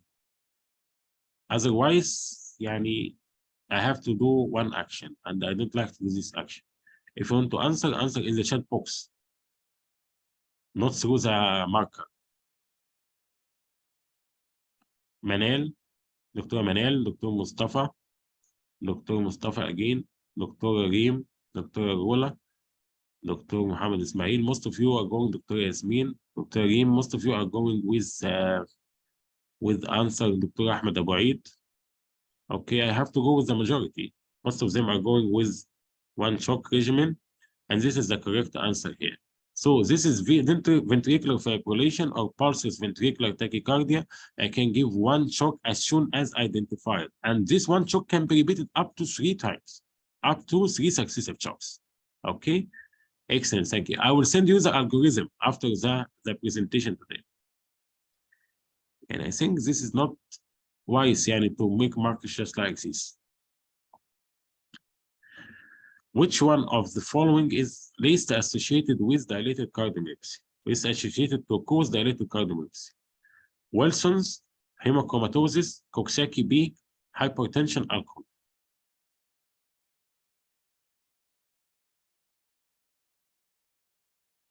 Which one of the following is least associated to cause dilated cardiomyopathy?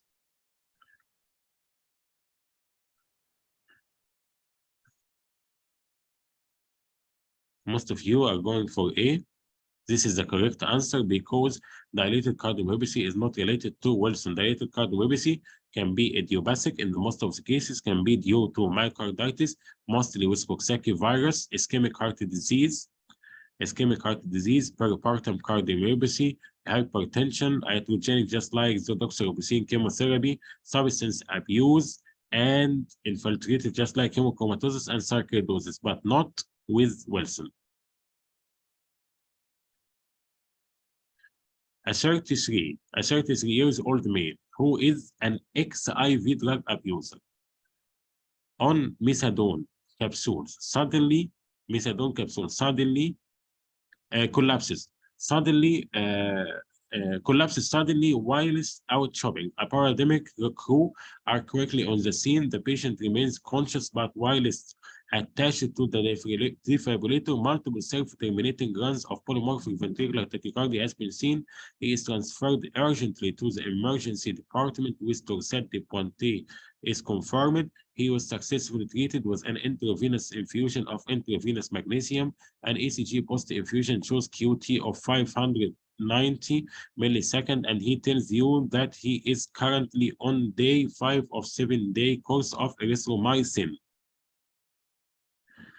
For a lower respiratory tract infection, you suspect drug-induced QT prolongation secondary to combination of methadone and erythromycin, predisposing the patient to torsade de pointe, which cardiac ion channel is most likely to be affected in the patient with torsade de pointe.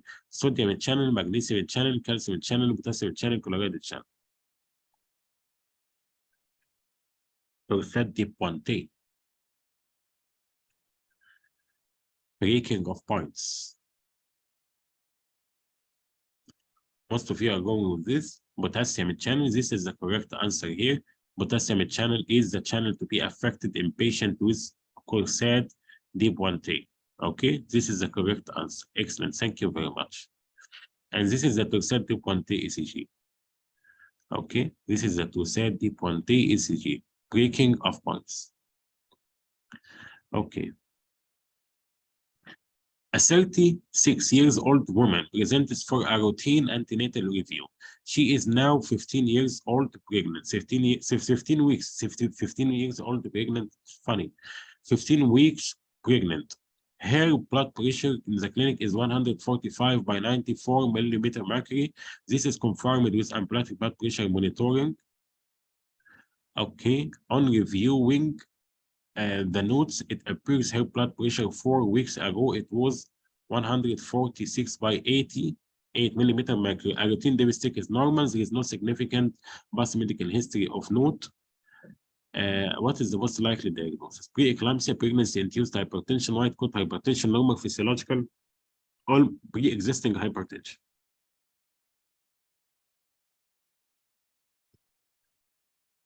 What is the correct answer here?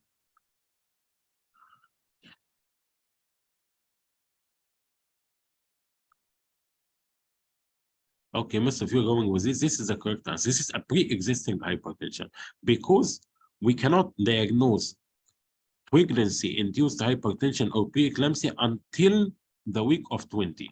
So the key word here is 15.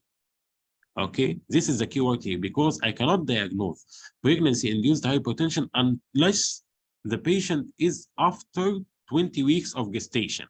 Okay, this is the key word here. So basically, essentially, this lady is presenting with hypertension before the week of 20 of gestation. So this is essentially a pre-existing hypertension. Okay, thank you very much. Each of the following is associated with left axis deviation of ECG except left anterior hemiplegic, ostium premium, left posterior hemiplegic, obesity, left bundle branch clock.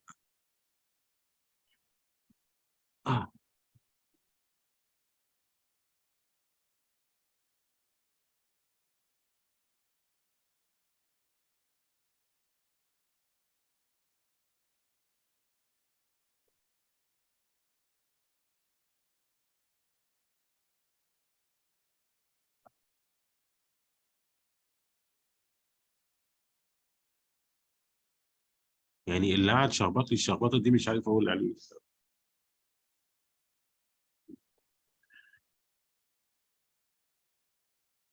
طيب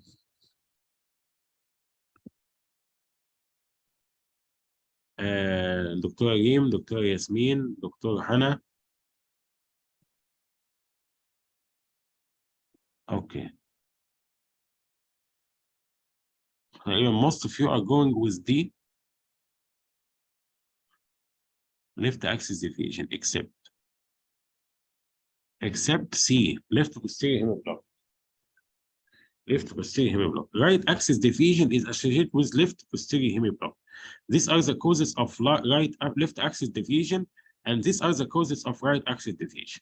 Okay, left anterior hemiplegic, left bundle branch block, inferior myocardial, Wolff Parkinson White with right accessory pathway, hyperkalemia, ostium premium, and minor ALD in obese people. انما right axis deviation, right ventricular hypertrophy, left posterior hemiblock. اوكي. So the correct answer here is left posterior hemiblock. ليه؟ لان the question is except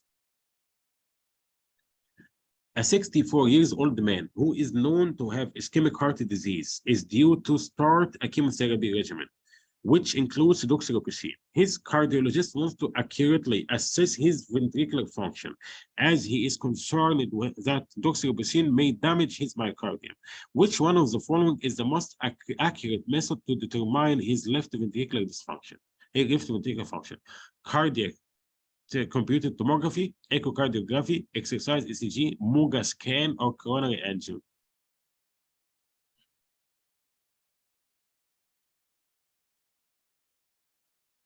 Which one? Most accurate.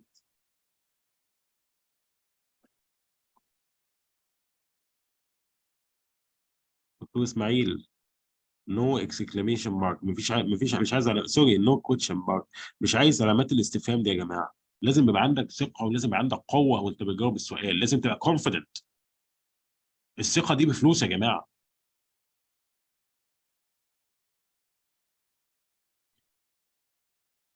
اوكي most of you are going with D موجا سكان.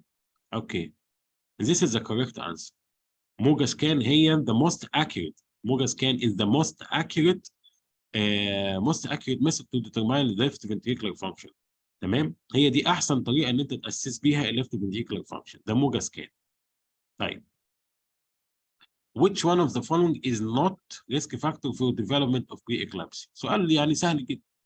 body mass index of 38, smoking, woman carrying twins, non-parity, diabetes. أنهي واحد من دول is not a risk factor. Is not a risk factor.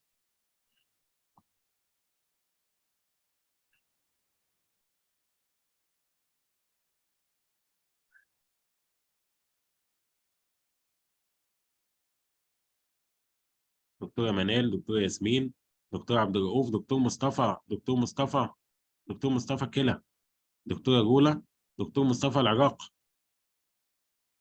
ودكتور مصطفى الكويت. اوكي اوكي most people going with D.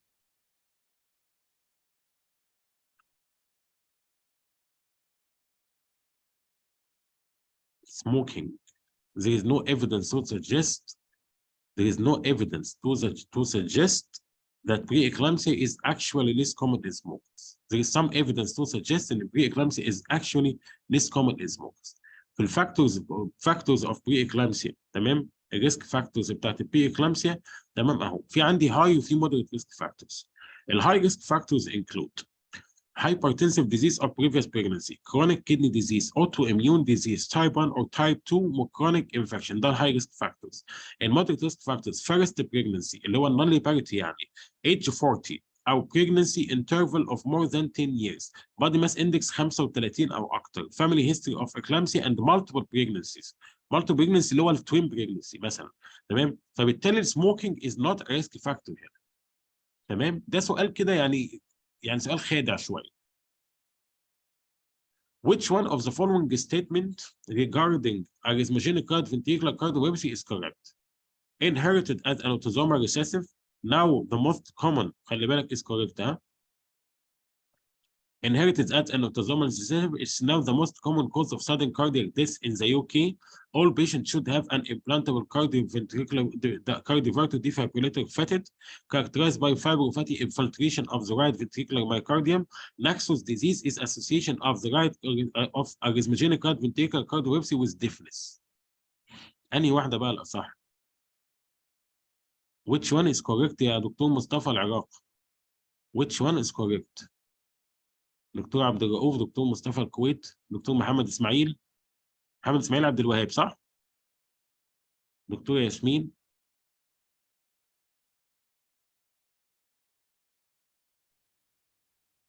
تمام ماشي يا موسيقار الاجيال، غني يا حبيبي. دكتوره هنا. طيب معظم الناس رايحه مع الاجابه دي، تمام، ودكتور مصطفى العراق واختار، هو الوحيد اللي مختار بيه، مش عارف اختار بيه ليه. طب دكتوره منال بقى اختارت اجابه جديده اف، دي مش موجوده في الاختيارات دكتوره منال للاسف. دي تمام اكسلنت. خلاص يبقى هي الاريزموجينيك رايت فنتيكولار ديسبليسيا يا جماعه زي ما انتم عارفين اللي هو عباره عن فايبروفاتي انفلتريشن of the right ventricular myocardium. And the right ventricular myocardium is replaced by fibrofatty tissue. والفايبروفاتي تيشو ده بيبقى اريزموجينيك، فبيعمل لنا اللي بيبقى اريزموجينيك رايت فنتريكولار ديسبليزيا، بيبقى فوكس اوف الاريزميا. ماشي. هل هو انهيرتد از اوتوزومال ريسيسيف؟ لا، هو اوتوزومال دوميننت. هل هو الموست كومن كوز؟ لا، هو السكند موست كومن كوز. هل all patients should receive implantable cord diverted defibrillator؟ لا، دي كرايتيريا انت افيت اي سي دي في البيشنت ده. عاده بيبقى سرفايفر اوف sudden cardiac arrest، او لو عنده فيري سترونج بوزيتيف فاميلي هيستوري. النكسوس ديزيز دوت هو الاوتوزومال ريسيسيف فاريانت بتاعه. بس هل النكسوس ديزيز ده بيبقى معاه ديفنس؟ لا، ده اللي كان معاه وولي هير والكلام ده كله. تمام. يبقى ادي ايه؟ ادي القصه بتاعتنا اهي بتاعت الاريزموجينيك ده النكسوس او اوتوزومال ريسيسيف، بيبقى معاه بالمو بلانتر كراتوزيس ووودي هير، بيبقى اوتوزومال. انما الاريزموجينيك كارد فنتيكولار ديسبليزيا بنفسه بيبقى اوتوزومال دومينانت. تمام تمام اكسلنت. شكرا للناس اللي جاوبت صح. في حد بيسأل على الجروب امتى المحاضرة؟ المحاضرة شغالة وقربت تخلص. المحاضرة شغالة وقربت تخلص. المهم 34 years old man who is 13 week pregnant. During her previous pregnancy, she developed preeclampsia and had to have cesarean section at 36 week gestation. Her blood pressure pause following the last pregnancy and today is normal. Which one of the following intervention would be offered to reduce the risk of developing preeclampsia again؟ هل تاخد بروفلاكتيك نايفيبيدين ولا بروفلاكتيك لابيتالول ولا فيتامين بي 6 ولا اكستندد فوليك اسيد ولا لو دوز اسبرين؟ سؤال حلو.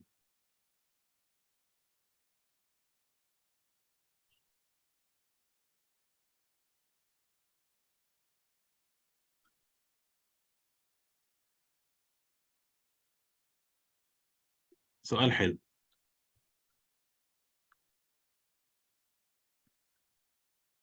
انا عايز اشوف مصطفى. اه تمام. اوكي. لو دوز اسبرين اكسلنت. هي دي الاجابه الصح.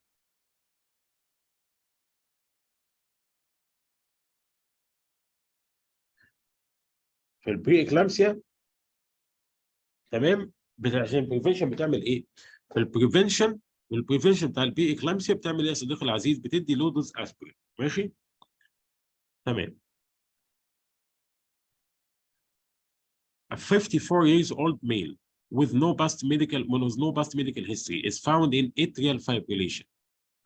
تمام. During a consultation regarding sprained ankle, he reports no history of palpitation or dyspnea.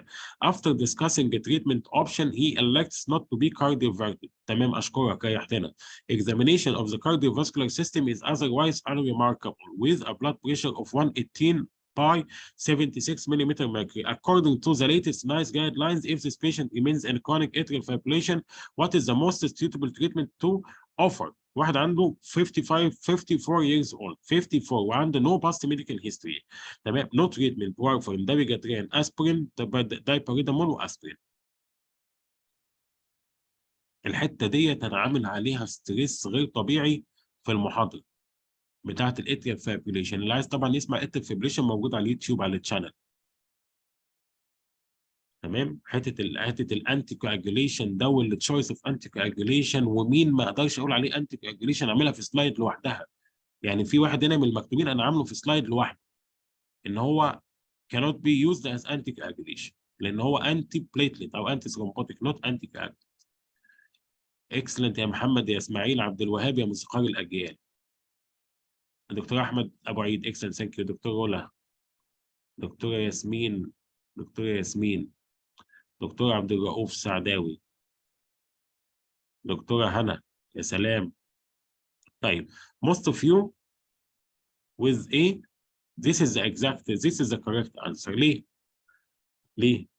الحته بقى حته الانتي كواجوليشن والديسيجن بتاع الانتي كواجوليشن ده انا هحط المحاضره ديت هحطها على الجروب تاني النهارده عشان الناس اللي عايز تسمع الاتريال فابريليشن تاني وتفهمه وتفهم ازاي انا باخد the decision of anticoagulation in atrial fibrillation. ده very critical decision يا جماعه. القاعده فيه ان the default in atrial fibrillation is anticoagulation. ده الديفولت بتاعنا، ولكن يا صديقي العزيز، عندي الشات فاسك سكور. وظيفه الشات فاسك سكور ايه؟ ان هو ايدنتيفاي البيشنت اللي ات لو ريسك اوف ستروك، وبالتالي البيشنت دول مش هيستفيدوا من الانتي كاجوليشن، فانا هعرضهم للريسك اوف بليدنج without البينفيتس اوف الانتي كاجوليشن، فبالتالي الانتي كاجوليشن از نوت جاستيفايد في البيشنتس دول. تمام؟ ده وظيفه الشات فاسكو سكور الاساسيه، عشان في ناس بتبقى كونفيوزد في الحته دي. وظيفه الشات فاسكو سكور يا اصدقائي مش ان انا اختار مين هيتعمل له انتي كاجوليشن. وظيفه الشات فاسكو سكور ان انا اكسكلود الناس من الانتي كاجوليشن، ده وظيفته. فهمت الحته دي؟ لان الحته دي كريتيكال في الفهم جدا. ليه؟ لان انا الاساس عندي والاصل في الانتي فايبريليشن هو الانتي كاجوليشن. الاتريال فايبريليشن الاصل فيه هو الانتي كاجوليشن، وده مكتوب في الجايد لاينز بتاعت اليوروبيان سوسايتي اوف كارديولوجي.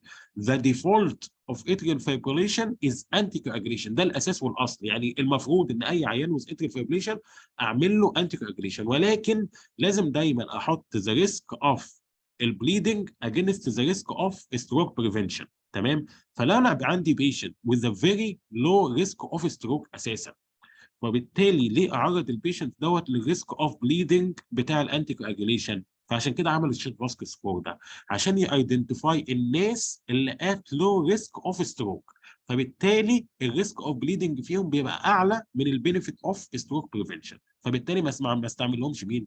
ما استعملش الانتي كواجيليشن بالنسبه له. فهمتني يا صديقي؟ فده الاساس. ادي واحد عنده 54 years old زي ما دكتوره هنا قالت لنا، الراجل ده below 65 وهاز نو ريسك فاكتورز، او ما عندوش اي كومبوننت من بتوع الشات فاسك سكور، فبالتالي نو نيد فور انتي كواجيليشن. اكزاكتلي. هحط لكم المحاضره دي برضو بعد البتاع عشان تشوفوها تاني. اللي عايز بقى يفهم كده بسلطنه موضوع الاتري فايبريشن كده، يقعد يتسلطن عليه من الخميس كده. A 64 years old 64 years old man attends his general practitioner for an annual health check. He was found to be hypertensive, and his general practitioner started ramipril 2.5 mg OD. His other medications include lansoprazole, furosemide, and atorvastatin. اليوريا والالكترولايتس بتوعه ستيبل، الصوديوم 139، البوتاسيوم 4.8، اليوريا 7.5، كريات 140، جي اف ار 47. 1 month later الصوديوم 139، بوتاسيوم 6.1، يوريا 8.5، كريات 140، اي جي اف ار 43. and ECG is normal. Which of the following represents the most appropriate management plan in addition to checking urea and electrolytes? Initiate calcium resonium therapy, stop ramipril and start at lower dose, swap ramipril for another antihypertensive, increase dose of furosemide, advice on low potassium diet. تمام؟ ده بيشنت كان بياخد ايس، والايس دوت كان بياخد ايس وفاروسامايد، ايس وفاروسامايد، والايس والفاروسامايد ده جابوا لك خلينا البيشنت ده ايه؟ هايبر كاليميك. تمام؟ طيب هتعمل ايه للبيشنت ده؟ انيشال كالسيوم ريزونيوم ثيرابي ولا ستوب راميبريل؟ الدكتور مصطفى بقى هو اللي جاوب لنا السؤال ده. سواب راميبريل تو انذر انتي هايبرتنسيف ولا انكريز دوز اوف فاروسامايد؟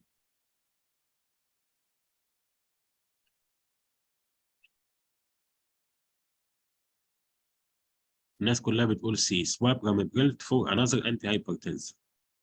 دكتور مصطفى العراق، دكتور هنا، دكتور رولا، كلهم ماشيين على السي. طيب سواب راميبريل فور انتي هايبرتنسيف، ده بوتاسيوم اباف 6.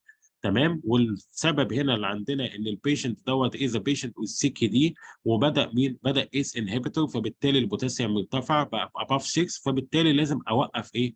اوقف او سواب الاس انهبيتور فور انذر انتي هايبرتنسيف ايه؟ انذر انتي هايبرتنسيف ميديكيشن. تمام؟ اكسلنت، ثانك يو فيري ماتش. طيب a 70 years old man is admitted to the acute medical unit as he is pyrexial and feeling generally unwell. He has a history of ischemic heart disease and had myocardial infarction 5 years ago. An echocardiogram arranged and shows small vegetation around the mitral valve. Blood culture are taken, which is reported as following: Streptococcus viridans, which is the most appropriate antibiotic therapy: intravenous benzyl penicillin with ceftriaxone, flucloxacillin and gentamicin, vancomycin, rifampicin, gentamicin, vancomycin, benzyl penicillin.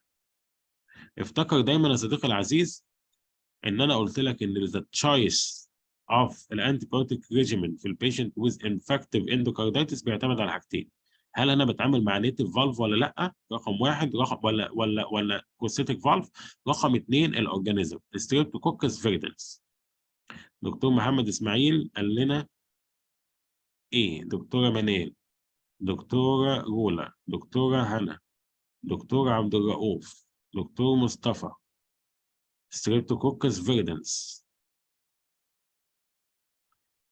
طيب كلكم يعني ماشيين على ايه؟ طيب مفيش مشكله. اكسلنت، هي دي كوريكت انسر زي ما قلت لحضرتك. بص هنا تمام بدون الدخول في تفاصيل دلوقتي. بص بيقول لك ايه؟ ان انا بختار الانتي بيوتيك ثيرابي اعتمادا على ايه؟ هل انا عندي نيتيف فالف ولا بروستيتيك فالف؟ والحاجه الثانيه الاورجانيزم اللي عندي موجود ايه؟ هنا الاورجانيزم قال لك ستريبت فيريدنس تمام، فبالتالي تريتمنت اوف بنزايل بنسلين. لو ان البيشنت از الرجيك تو تو بنسلين يبقى عندي فانكومايسين ولو دوز جنتامكس. تمام اكسلنت ثانك يو. A 68 years old woman is admitted to hospital with complete heart block after initially being treated with temporary pacemaking wire.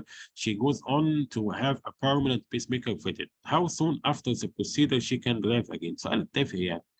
خلاص immediately ولا 24 hours ولا 3 days ولا 1 week ولا 4 weeks بعد ما تحط permanent pacemaker. هي كان عندها ايه؟ كان عندها heart block. امتى تقدر تسوق؟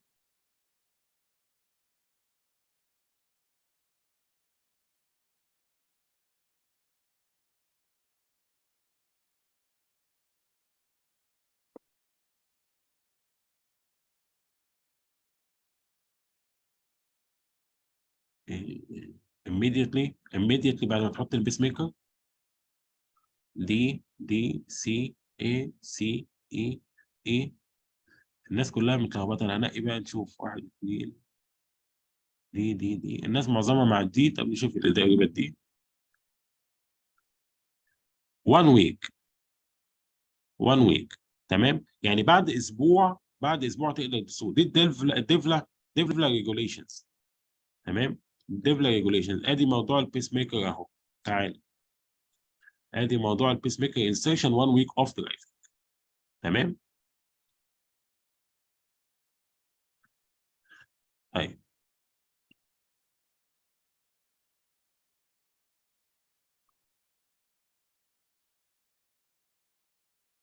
اوكي. A 34 years old woman attends for routine antenatal clinic at 16 week of gestation. She has no significant past medical history but suffers from occasional frontal headache. She noted to have a blood pressure 148 by 76, pH 6.5, protein plus 1, nitrate 0, leukocyte blood 0. What is the most likely diagnosis؟ واحدة جاية في الأسبوع ال 16، نفس القصة اللي احنا اتكلمنا عليها من شوية. تمام. عندها جستيشنال هايبرتنشن ولا بري اكلامسيا ولا هيلب ولا نيفروتيك سندروم ولا كرونيك هايبرتنشن؟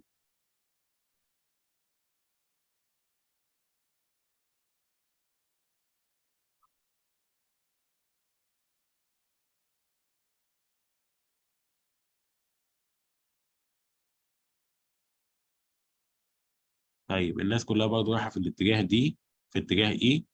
هنختار طبعا الاجابه اللي اختارتها الاغلبيه. اكسلنت، ذيس ذا كوريكت انسر. برضه ديت بتارجت نفس الكلمه اللي احنا اتكلمنا عليها يا جماعه، ان انا عندي هنا ده الاسبوع ال 16. فانا عشان اشخص اي بريجنسي انديوسد هايبرتنشن ديزيز لازم ابقى بعد الاسبوع ال 20. ابقى بعد الاسبوع ال 20 عشان اقدر اقول ان ده related to pregnancy. otherwise دوت previous pregnancy، previous hypertension من الاول عندها. تمام. طيب how long should a patient stop driving after for following an elective cardiac angioplasty? Elective cardiac angioplasty. No restriction. 1 week, 2 weeks, 4 weeks, 8 weeks.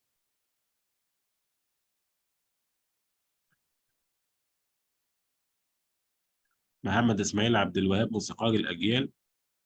حد تاني يجاوب معايا يا جماعه؟ الدكتوره منال. والدكتورة ريم والدكتورة هنا والدكتور مصطفى والدكتورة ياسمين والدكتور عبد الرؤوف والدكتورة ريم تاني. طيب معظم الناس رايحة فين؟ رايحة ناحية الدي ولا البي؟ معظمهم رايحين ناحية الدي. طيب بعد elective 1 week، موسيقار الأجيال جاوبها صح أهو، محمد إسماعيل عبد الوهاب. لا جاوبتها غلط يا محمد إسماعيل. ماشي، يلا مش مشكلة. يبقى هنا 1 week، أنا elective coronary angio يا جماعة، elective 1 week. إنما لو جايب كابج مثلا يبقى 4 weeks of driving. acute coronary syndrome 4 weeks of driving.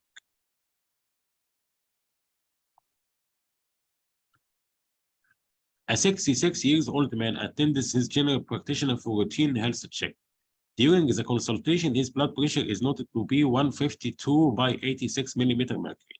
He is asymptomatic, and the examination is unremarkable. He has no significant past medical history except for mild arthritis of the knee, for which he takes paracetamol. The blood pressure is repeated and recorded 155 by 82.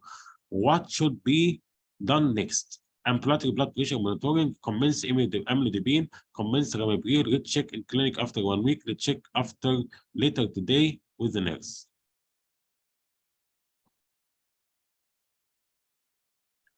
تمام، يبقى ده واحد عنده 66 سنه، ادي البلاد بريشر القرايه الاولانيه وادي القرايه الثانيه. نعمل ايه للراجل ده؟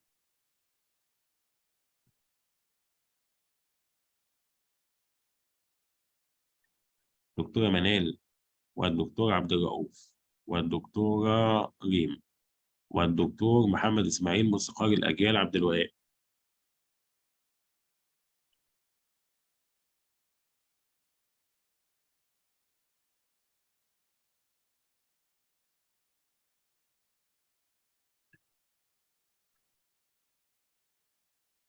اوكي، معظمكم يعني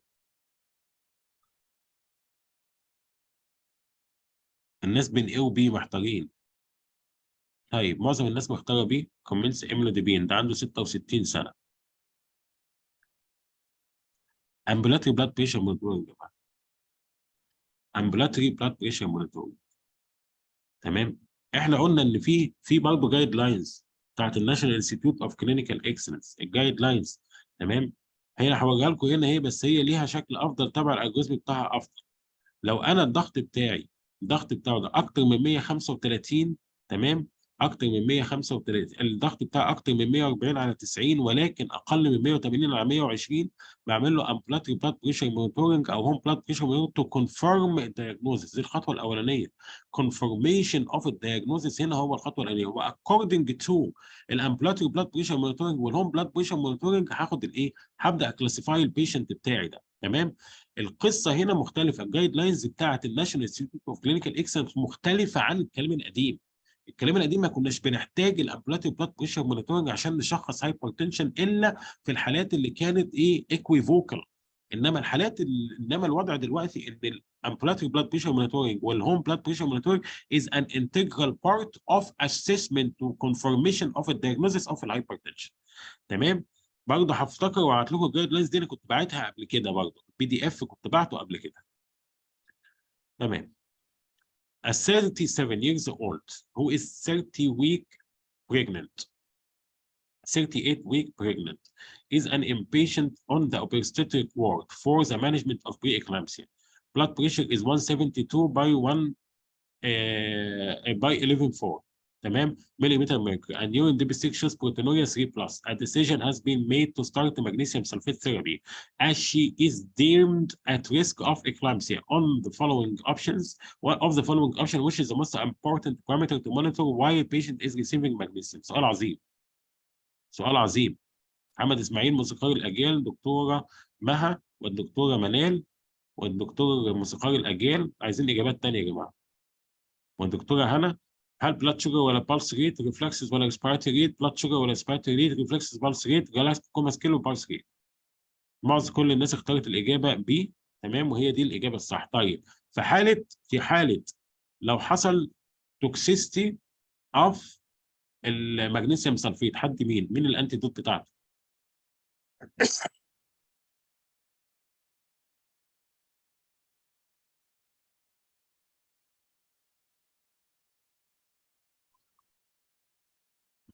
مين الانتيدوت بتاعته؟ كالسيوم جلوكونات. اكسلنت اكسلنت. يبقى انا بمونيتور مين؟ ريفلكسز اند ريسبيراتوري ريت. ليه؟ لان هو بيعمل ريسبيراتوري ديبريشن. بيعمل ريسبيراتوري ديبريشن. جو اوت بوت ريفلكسز ريسبيراتوري ريت اوكسجين ساتوريشن تو بيمينيتورز. لانه بيعمل ريسبيراتوري ديبريشن. لو عمل ريسبيراتوري ديبريشن ذا انتيدوت از كالسيوم جلوكونات. اكسلنت. طيب which is the role of troponin in the cardiac muscle؟ سؤال يعني تافه. component of the sick filaments ولا act as the lining of the tubules anchor the sick filaments to the Z discs. component of the thin filament anchor the thin and thick and thin filaments together.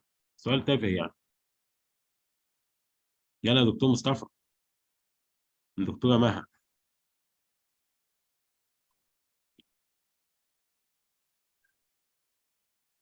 دكتور مصطفى، دكتورة منال.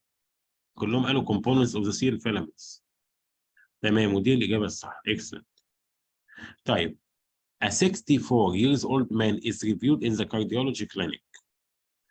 He has a history of stable angina, for which he is currently takes bisoprolol, amlodipine, and isosorbide mononitrate.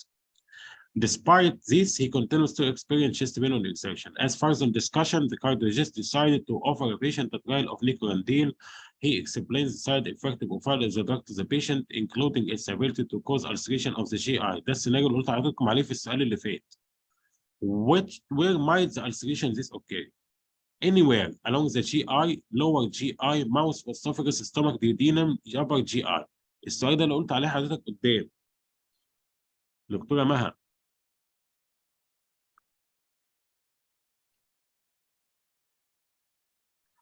دكتور عبد الرؤوف.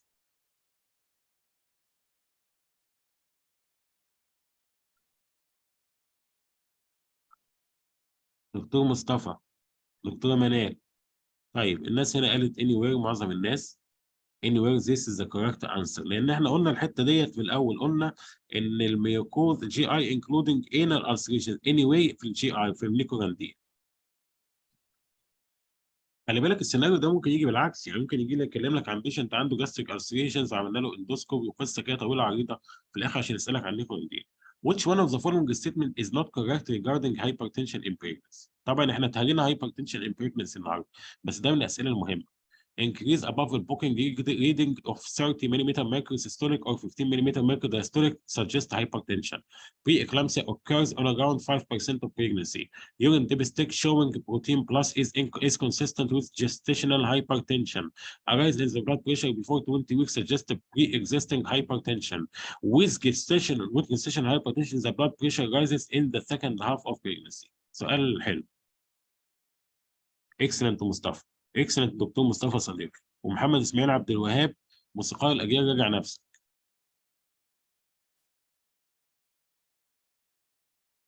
دكتوره منال راجع نفسك.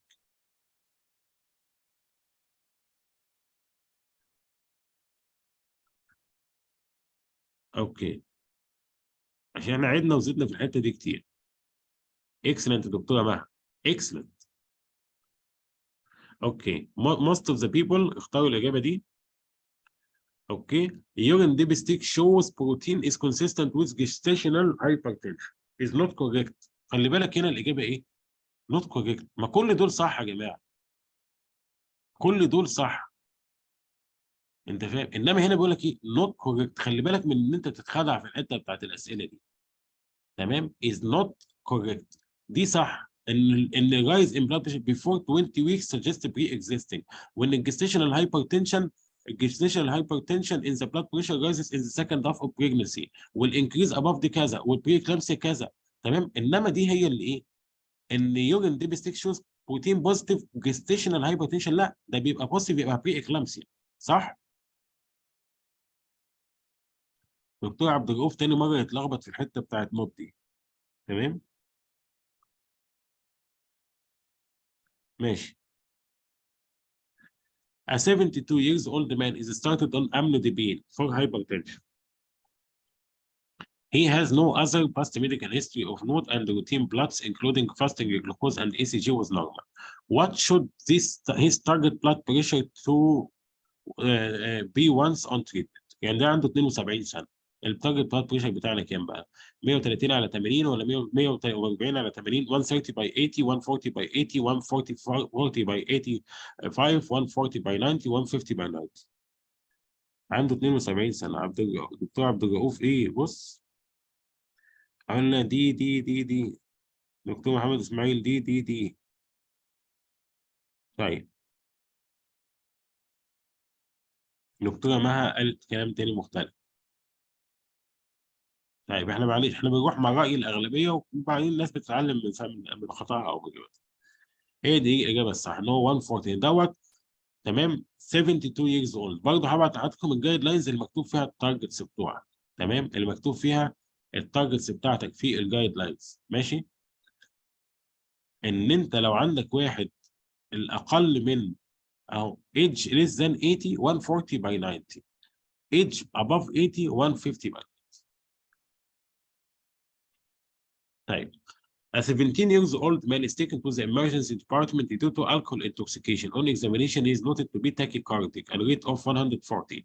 ECG showed atrial fibrillation. The following morning, he is noted to be in sinus rhythm. What is the most appropriate management? قصة هنا بقى. Sotalol and aspirin. Sotalol and warfarin refer to accessory pathway. Imidazole واسبرين discharge. دكتورة مها، دكتور عمر، اللي دكتور مصطفى ودكتور مصطفى، دكتورة ياسمين، دكتور عبد الرؤوف، الدكتور محمود النجار، الدكتورة منال، مصطفى، رولا.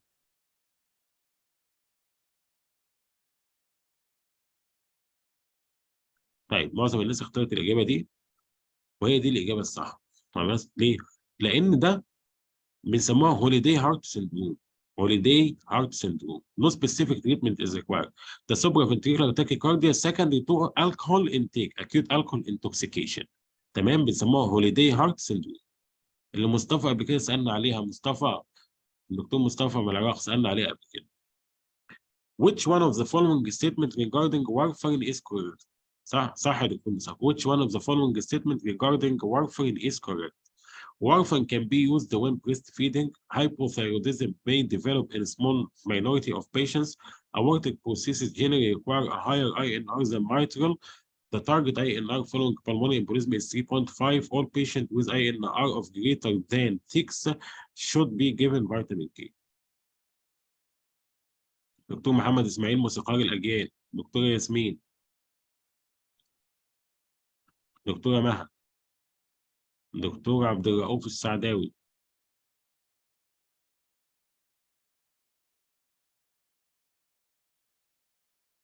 دكتور عمر نور.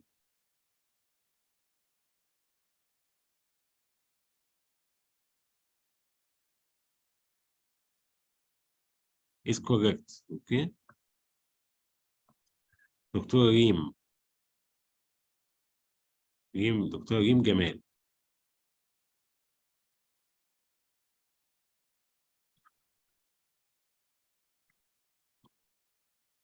طيب، معظم الناس هنا اختارت الإجابة السي، فاحنا نختار الإجابة اللي هم اختاروها. في حد تاني اختار إجابات تانية؟ دكتور مكة ايفون. طيب، الإجابة الإيه هي الصح؟ مين اللي اختار الإجابة الإيه؟ دكتور عمر نور هو اللي اختار الإجابة الإيه. الدكتور بس عمر نور، اكسلنت دكتور عمر، هو الوحيد اللي جاوب السؤال ده صح. تمام. الوارفرين كان بي يوزد وين بريست فيدنج. تمام. الاورتيك فالف بروسيسس بيحتاج لور اي ان ار ذان المايترال فالف بروسيسس. تمام. ادي يا جماعه اهو، ادي، تعالى اوريك. بص يا سيدي، المايترال فالف ريكواير هاير اهو زي ما قلت لحضرتك. تمام.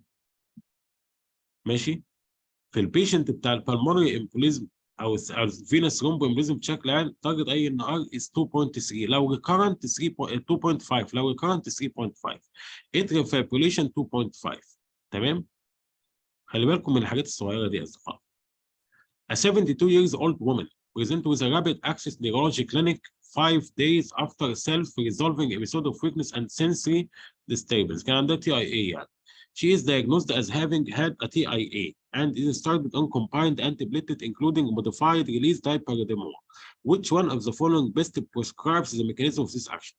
A direct and highly selective factor 10A inhibitor ولا non-specific phosphodiesterase inhibitor that decreases cellular uptake of adenosine ولا irreversible inhibitor of COX-1 and COX-2 ولا direct acting P2Y12 receptor antagonist ولا drug that selectively inhibit the binding of adenosine diphosphate to its platelet P2Y12 receptor. الدايبريدامول ده كان من الانتي بليتس القديمه بقى الدايبريدامول.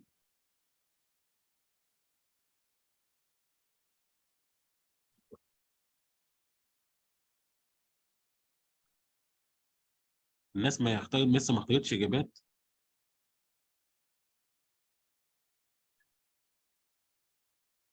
اوكي الناس اختارت الاجابه دي وهي دي الاجابه الصح. ده الدايبريدامول والميكانيزم اوف اكشن بتاعه دوت نون سبيسيفيك فوسفودايستريز انهبيتورز. تمام بيقلل السيلولار ابتيك اوف الادينوزين. تمام. طيب مين اللي بيشتغل على البي 2 واي 12 ده؟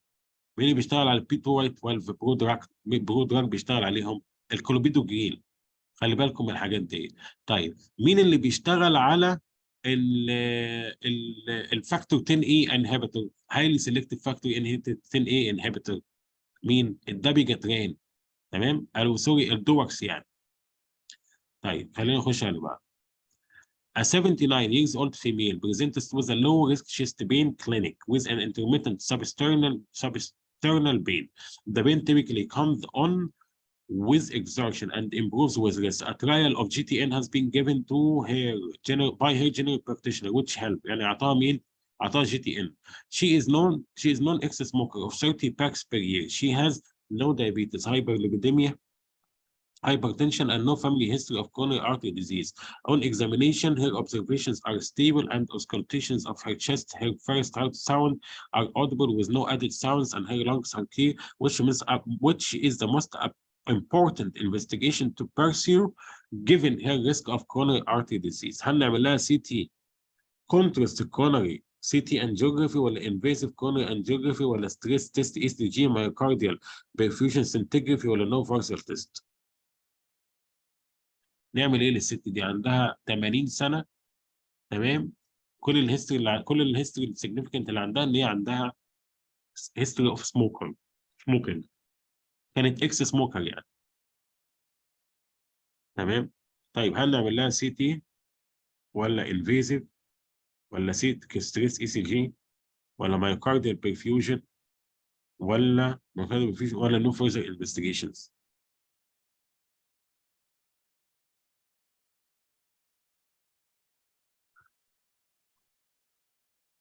طيب الناس محتاره بين الاي والسي. طيب احنا هنختار نشوف الناس اللي اختارت ايه. معظم الناس اختارت ايه.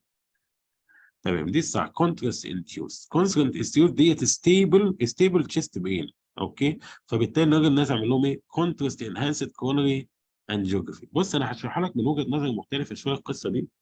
بنقرر هذا حاجه اسمها البروبابيلتي البري تيست بروبابيلتي. الست دي كل الهيستوري بتاعها ان هي عندها 80 سنه وفيميل وفي نفس الوقت اكس سموكر وزود ايه؟ وزود اذر ريسك فاكتورز. فبالتالي هل البري تيست بروبابيلتي بالنسبه لها لللايكلهود اوف كورونري ارتري ديز عاليه هاي ولا انترميديت ولا لو؟ بالنسبه لها لو. تمام.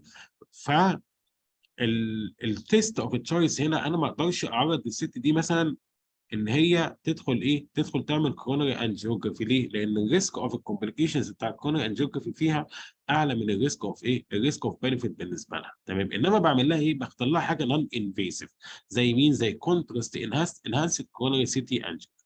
تمام. فدي القصه كلها يعني من وجهه نظري احنا من وجهه نظر الكارديولوجي. تمام. طيب وات داز تريبونين بايند تو؟ سؤال تافه يعني. تروبومايسين ولا اكتين انزيم مايوفيلمنتس ولا بروتين كاينيز سي انهبيتور ولا كالسيوم ايون ولا تي بيون ممبرين وول؟ التوبولين ده بيمسك في مين؟ دكتوره ياسمين، الدكتوره منال. ماشي اختار الاجابه اللي اختاروها. هو بيمسك في التروبومايسين. تروبومايسين اذا بروتين. تمام. which regulates الاكتين. تمام. انما بيمسك في مين؟ بيمسك في التروبومايسين. طيب which one of the following is an indication of implantable cardioverter or defibrillator? Each one of the following indication of ICD except previous myocardial infarction was non-sustained VT on 24-hour monitoring, Wolff-Parkinson-White syndrome, hypertrophic cardiomyopathy, previous cardiac arrest due to VF, long QT.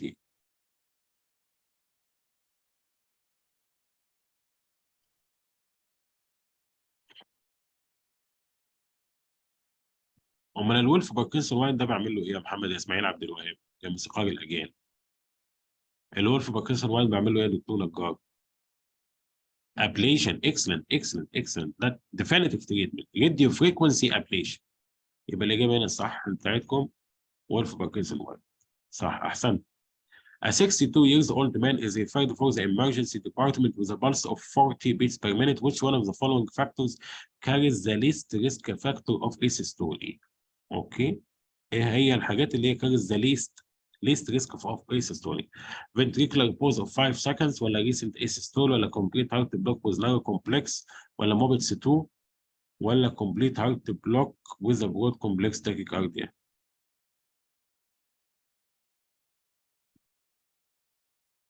دكتورة مها ودكتور نجار، دكتورة منال، مصطفى، صديقي العزيز عمر، دكتور ريم جمال، محمد بيه، اسماعيل عبد الوهاب، موسيقار الاجيال، كلهم قالوا سي. طيب اكزاكتلي هي دي الصح. في ريسك فاكتورز عندنا للاسيستولي، تمام، اللي هو كومبليت هارت بلوك ويز برود كومبلكس تاكيكارديا، ريسنت اسيستول، موبتس 2، وفنتريكولار بوز اكتر من 3 سنين. اكسلنت، برافو عليك. سؤال طويل عريض. You are a doctor in the evening cardiac arrest team. An emergency bleep has occurred, stating the need for immediate attendance on the colorectal ward. You are the first doctor to arrive and found chest compression being performed by the nursing staff. On assessment, no response from the patient and an absent carotid pulse. You ask the chest compression to continue while defibrillator baths are being applied to the patient's chest. After asking for a pause in the chest compression, the defibrillator monitor shows monomorphic broad complex tachycardia. Boom. Which is the most appropriate next step? Intravenous adenosine, amiodarone, immediately give 1 DC shock followed by CPR, immediately give 3 back to back defibrillator shocks followed by CPR ولا continue CPR at rate of treated protocol؟ الناس جاوبت ولا لسه؟ محمد اسماعيل، موسيقار الاجيال، دكتوره ياسمين، دكتوره ريم، الدكتور ياسمين تاني جاوبت غيرت اجابتها، دكتور نجار. ليه يا دكتوره ياسمين غيرت اجابتك ليه؟ طيب اختار الاجابه اللي استقر عليها عموم الشعب. تدي 1 دي سي شوك على طول. لقيت فيه في تي او في اف بالسلس تدي 1 دي سي شوك. تمام، تسلمي، اشكرك اشكرك، تسلم ايدك تسلم ايدك. طيب شوف معايا. Where is the site of action of pendulum flow methazide؟ بيشتغل على البروكسيمال كونفوليوتد ولا الاسcending لوب ولا الديسندنج لوب اوف هيلي ولا بروكسيمال كونفوليوتد بروكسيمال بارت اوف ذا ديستال كونفوليوتد تيبيولز ولا ديستال بارت اوف ذا ديستال كونفوليوتد تيبيولز؟ موسيقار الاجيال.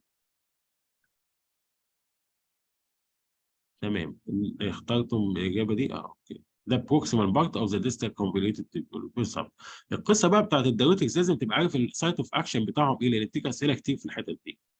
بص بقى. A 53 years old man presented to the emergency department with a 1-hour history of crushing chest pain that has not relieved with glycerin GTN. Crushing chest pain. His ECG showed ST depression في ليدز 2 و3 و AVF. Various blood tests were performed including troponin. التروبونين بتاعه 100 وكام؟ 121. تروبونين تي 121. He was treated with dual antiplatelet therapy fondaparinux but not with primary coronary intervention. تمام. Subsequently, he was transferred to the acute medical unit and attached to a cardiac monitor. 2 hours after admission, his heart rate noted to be 45 beats per minute. ECG shows complete dissociation. Complete dissociation. دكتور مصطفى صديقي اللي كان بيسألني على القصة دي. Complete dissociation between the B waves and the QRS complex as well as its ongoing ST depression في 2 و 3 AVF. There is no signs of shock and the patient remains alert. Which is the most appropriate? Adenosine, amiodarone, atropine, conservative, temporary. ليه يا محمد يا اسماعيل انفاركشن؟ ليه يا موسيقار الاجيال؟ ليه؟ ده ديبريشن.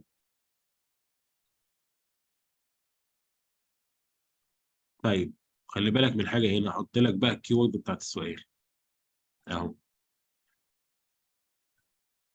تمام. نون ستيمي، ايوه يا محمد اسماعيل، نون ستيمي. بص، كونسرفاتيف تريت، تمام. ديت انفيريور اسكيميا مش انفاركشن، خلاص. وديت نوت انديكيشن فور بيشنت انليس ان هو انتيريور. يعني خلي بالك من الحته دي، لو انا عندي كومبليت هارت بلوك ومع انتيريور مايكارديال انفاركشن ده انديكيشن فور بيسنج. انما كومبليت هارت بلوك فولود انفيريور اسكيميا، inferior ischemia is not an indication for basing. انما الاول بعمل له conservative treatment unless البيشنت عنده ايه؟ عنده ساينز اوف هيمودايناميك كومبرومايز. عشان كده قلت لك ده الكيورد بتاعتك هنا، unless ان البيشنت عنده هيمودايناميك كومبرومايز. تمام. تمام. طيب خد معايا. طبعا موسيقار الاجيال محمد اسماعيل دلوقتي هقعد اقول له ايه؟ دوق معايا الحب، دوق يا محمد اسماعيل. A 62 years old male is admitted with a right-sided hemiplegia. MRI confirmed diagnosis of left-sided partial anterior circulation stroke. He is treated with a high-dose aspirin for 14 days. He is then started on clopidogrel, which is unfortunately intolerant of. You therefore start him in a dual aspirin and dipyridamole. What is the mechanism of action of dipyridamole؟ لسه مجاوبين السؤال ده.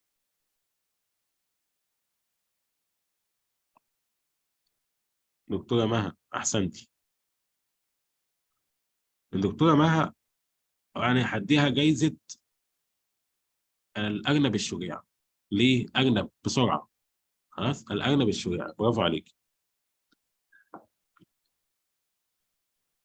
هي دي الإجابة الصح. لسه طبعا مجاوبين سؤال شبهه قبل كده.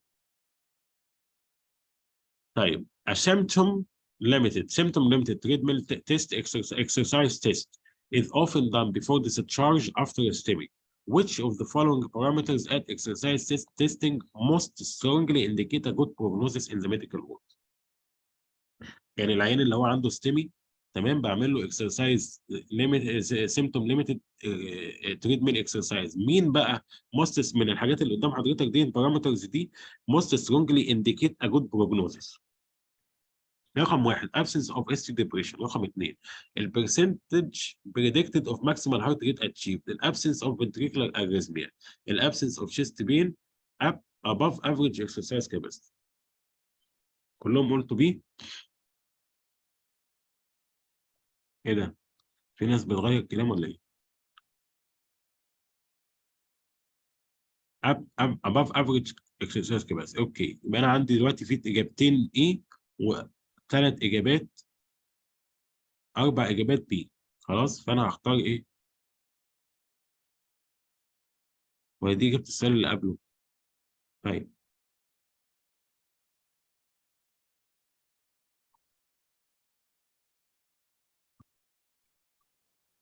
دكتور مصطفى.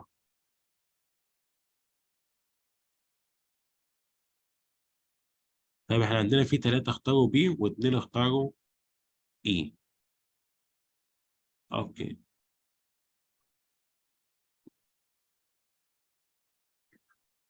انا هختار مع الاغلبيه بس يعني. الاجابه الصح هي طبعا الاي، اللي هو above average exercise capacity. ماشي. دوت الموست سترونجلي اسوشيتد او البوست سترونج بريدكتور اوف جود بروجنوزس في البيشنت ده. تمام. طيب خليك معايا. 33 years old woman presented to the practitioner for routine antenatal visit. She is 22 weeks pregnant in her first pregnancy and it has been uncomplicated thus far. She does not have any significant past medical history and does not take any regular prescribed medication. She does not smoke cigarette.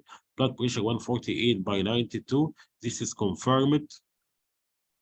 This is confirmed on repeated assessment and was previously within normal limits in early pregnancy. On examination, no edema and reflexes normal. تمام، كل دوت عندها normal. What is the most appropriate management for this patient? What is the most appropriate management? املodipine, لابيتالول، مثال دوبا، نيفيديل، راميبريل.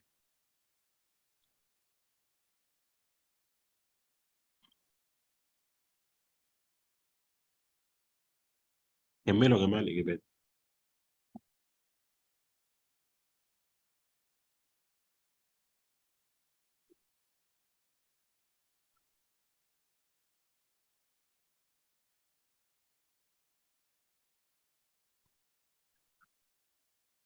حد عايز يجاوب تاني؟ دكتور ايمن جمال، دكتوره هنا، دكتور محمد اسماعيل موسيقار الاجيال.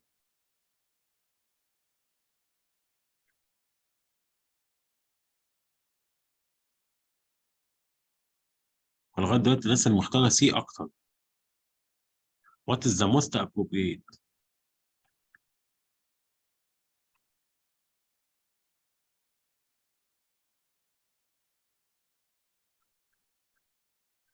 خلاص يبقى انا عندي الناس اللي اختارت سي اكتر. انا هختار مثلا، همشي مع الاغلبيه. الاجابه الصح طبعا هي لابيتالول. اللابيتالول الفيرست لاين في البريجنسي انديوزد هايبرتنشن. تمام. الميثايل دوبا موجود، بس اللابيتالول هو ذا فيرست لاين. ليه؟ بص انا عملت لك على ايه؟ انا عملت لك على دي موست ابروبريت. عشان كان في حد من الدكاتره كان بيسالني على الواتساب، بيقول لي انا ساعات بلاقي اجابتين صح. تمام، ما هو ده صح، ما هو ده اللابيتالول صح والميثايل دوبا صح. تمام. بس انا عندي الصح وعندي الاصح. تمام، يقول لك هنا موست ابروبريت. ماشي يا اصدقائي. موست ابروبريت ادي التريتمنت هنا اهو. المانجمنت يقول لك بيتالول ذا فيرست لاين. فيرست لاين. ماشي. طيب. A 72 years old man is investigated for exertional chest pain and had positive exercise tolerance test. He declines an angiogram and is discharged on combination of aspirin, simvastatin, atenolol, GTN spray. واحد عنده 72 سنة exertional chest pain عنده positive exercise tolerance test. رفض انه يعمل angiogram وديسشارجد على aspirin, simvastatin, atenolol, GTN. Examination reveals the pulse. Examination with a pulse of 72 and blood pressure 130 by 80. On review, he is still regularly using GTN. What is the most appropriate next step? هل هنزود بقى على الراجل ده نايفيبيدين ام ار ولا ايزوزوربيد ولا ايز انكريز الاتينولول، اد النيكورانديل ولا اد الفيروبامين؟ ده سؤال بص من الجايد لاينز، اللي بس من الشمخ الجواني في الجايد لاينز. الشمخ الجواني. الشمخ الجواني بتاع الجايد لاينز.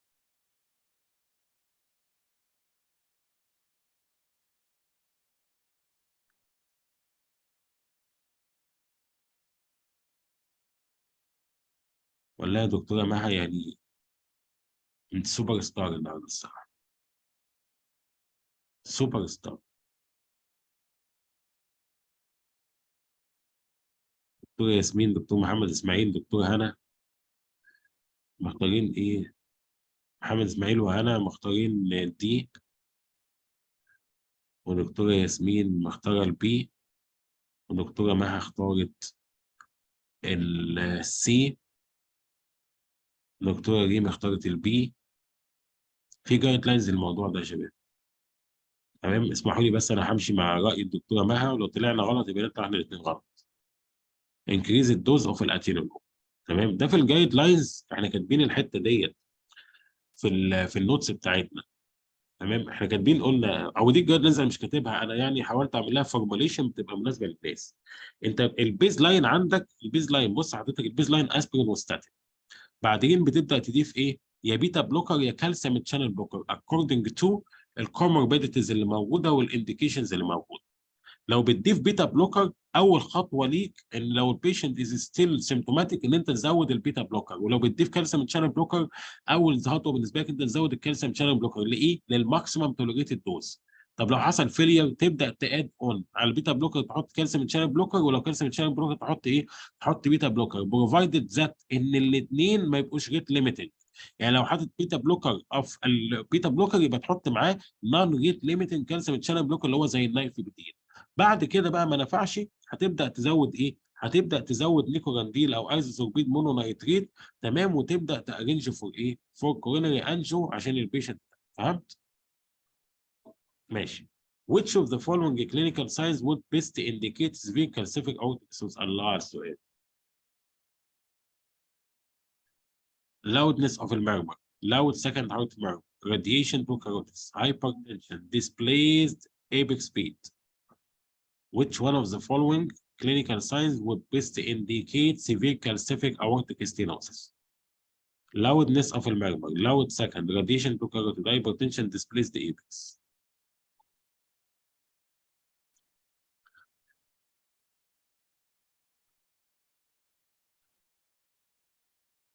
دكتورة مها ودكتورة هنا. دكتور محمد إسماعيل موسيقار الأجيال.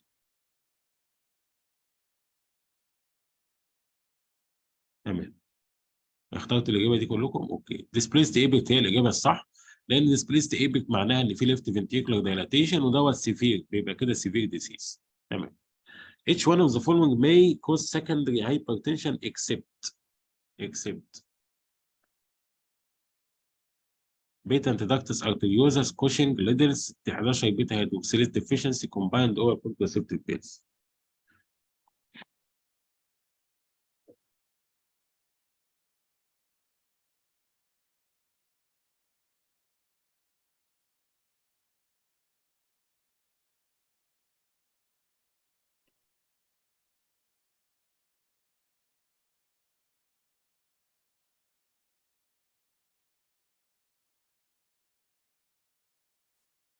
الإجابات إيه يا جماعة؟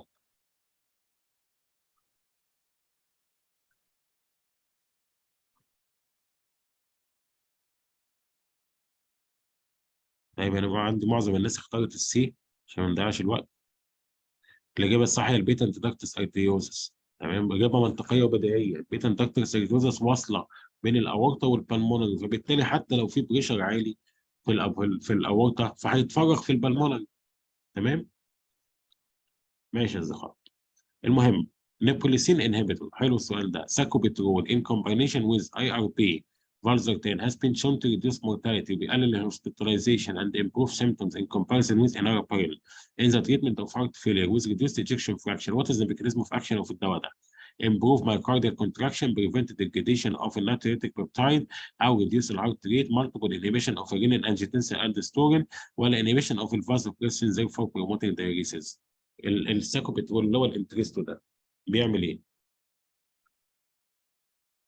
مصطفى. مصطفى، ايه علاقة البتاع ده بالفازو بريسين يا مصطفى؟ وايه علاقته بالدايوريسيس؟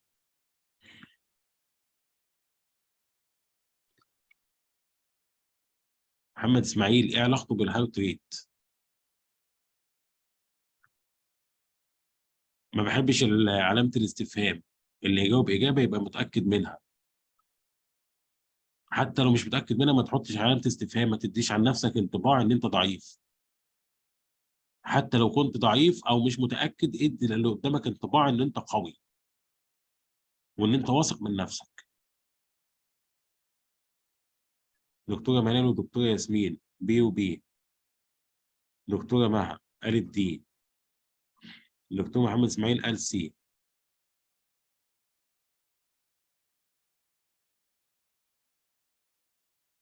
الدكتوره منال قالت سي. والدكتوره ياسمين قالت بي. محمد اسماعيل ماشي، اكتب لي اجابتك يا محمد اسماعيل.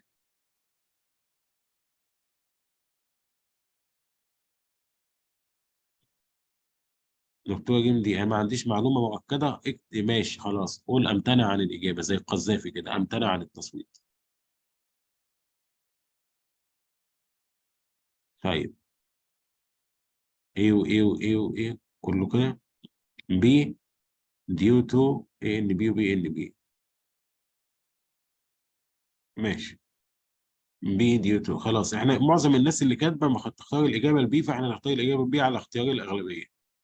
ودي الاجابه الصح، ان هو بيعمل انهبيشن الديجريديشن اوف البي ان بي والاي ان بي. ده وظيفه الفالس الساكوبتريل اللي هو الانتريستو ده. تمام، ده الوظيفه بتاعته، ان هو بينهبت الديجريديشن. تمام، اهو اللايتروبيتيك بينهبت الديجريديشن اوف مين؟ اوف اللايتروبيتيك بيبتايدز. ماشي. طيب، وات از ذا اكشن اوف سايت اوف اكشن اوف فاروسمايد؟ قلت لك الدايوريتكس دوت لازم تعرف بقى مكانهم كل واحد فين. طبعا دكتور مصطفى هيجيب لنا السؤال ده اول واحد. الدايوريتكس دول بيشتغلوا فين؟ محمد اسماعيل اسندنج، مصطفى اسندنج، دكتور منال. خلاص، والاسندنج له فين؟ دي الاجابه الصح. A 64 years old man is having a dual chamber pacemaker insert. The ventricular lead is to be inserted via the coronary sinus. Where does the coronary sinus drain it? coronary sinus دي بتدرين فين ايه؟ right atrium, left ventricle, right ventricle, inferior vena cava, left atrium. دكتوره مانل والدكتوره مها والدكتوره ريم والدكتور محمد اسماعيل كلهم قالوا لنا رايت اتريم. اكسلنت، دي الاجابه الصح. A patient who has commenced on simvastatin 6 months ago presented with generalized muscle aches. Which of the following is not a risk factor for statin induced myopathy? Female, large fall in LDL cholesterol, low body mass index, average age, advanced age, history of diabetes.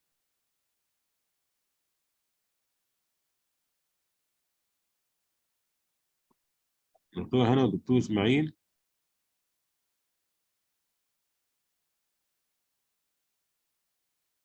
اوكي، الناس كلها اختارت السي.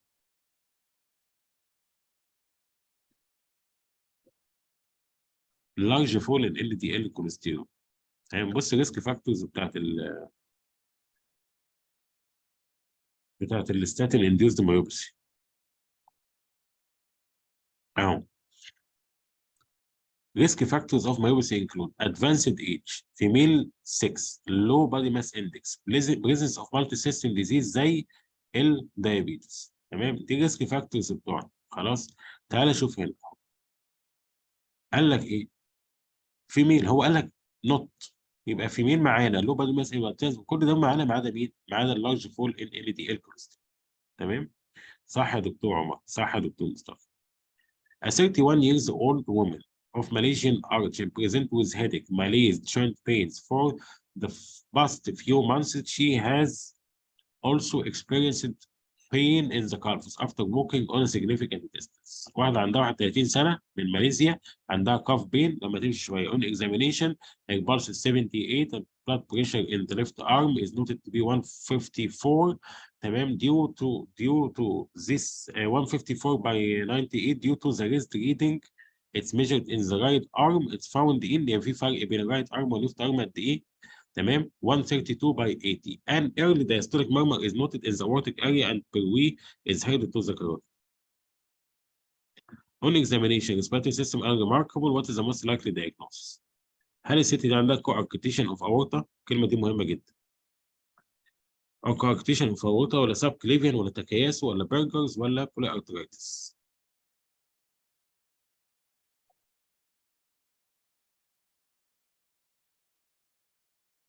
شوف الكلمة دي.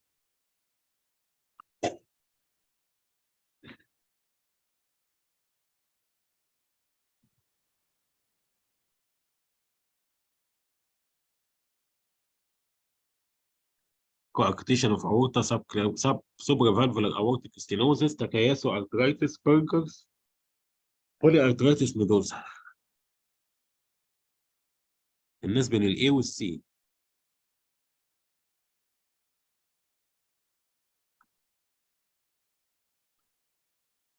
الدكتورة ريم قالت سي. الدكتورة ريم حسمت الجدل عندنا بقى. خلاص؟ طيب احنا نختار السي، ورولة قالت سي ايه كمان؟ تكياس. وبص انا حطيت لك علامة فين؟ بص يا دكتور مصطفى. دكتور مصطفى، بص انا حطيت لك علامة فين؟ دي الكيورد بتاعتنا. واحدة عندها ميدل ايجد وومن اوف ايشيان اوريجن. خلاص؟ جاية هي جاية بتشتكي من ايه؟ ما ده في كواركتيشن فوق، بس عندي اورتيك ريجيتيشن برضه. تمام؟ الله ينور عليك يا محمد يا اسماعيل. الله ينور عليك.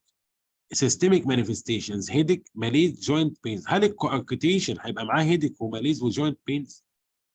تمام؟ لا مش هيبقى معاه. واحده ماليشيان 31 سنه وومن. فاكر انت الكونسبت اوف الكلينيكال سيتنج والكلينيكال سيناريو اللي احنا بنتكلم عليه؟ تمام؟ الناس ساعات اقعد اقول لك طب انت كمرتضى منصور هتستفيد من المعلومه دي؟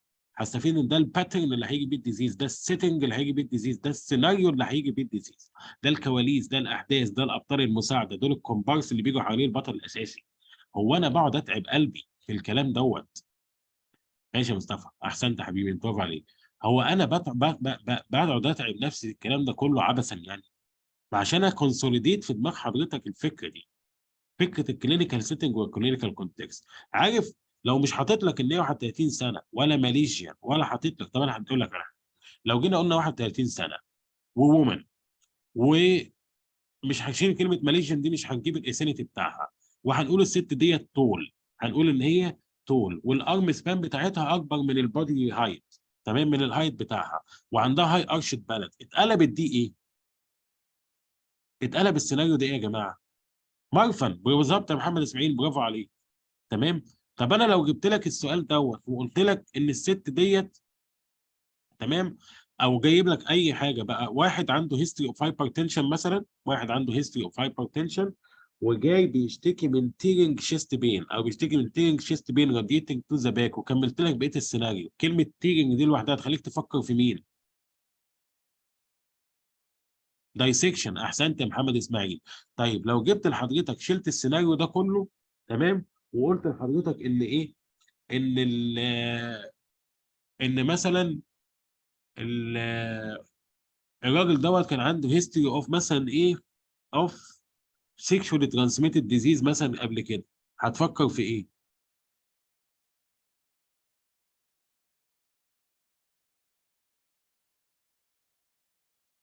سيفيليتك او اوتايتس.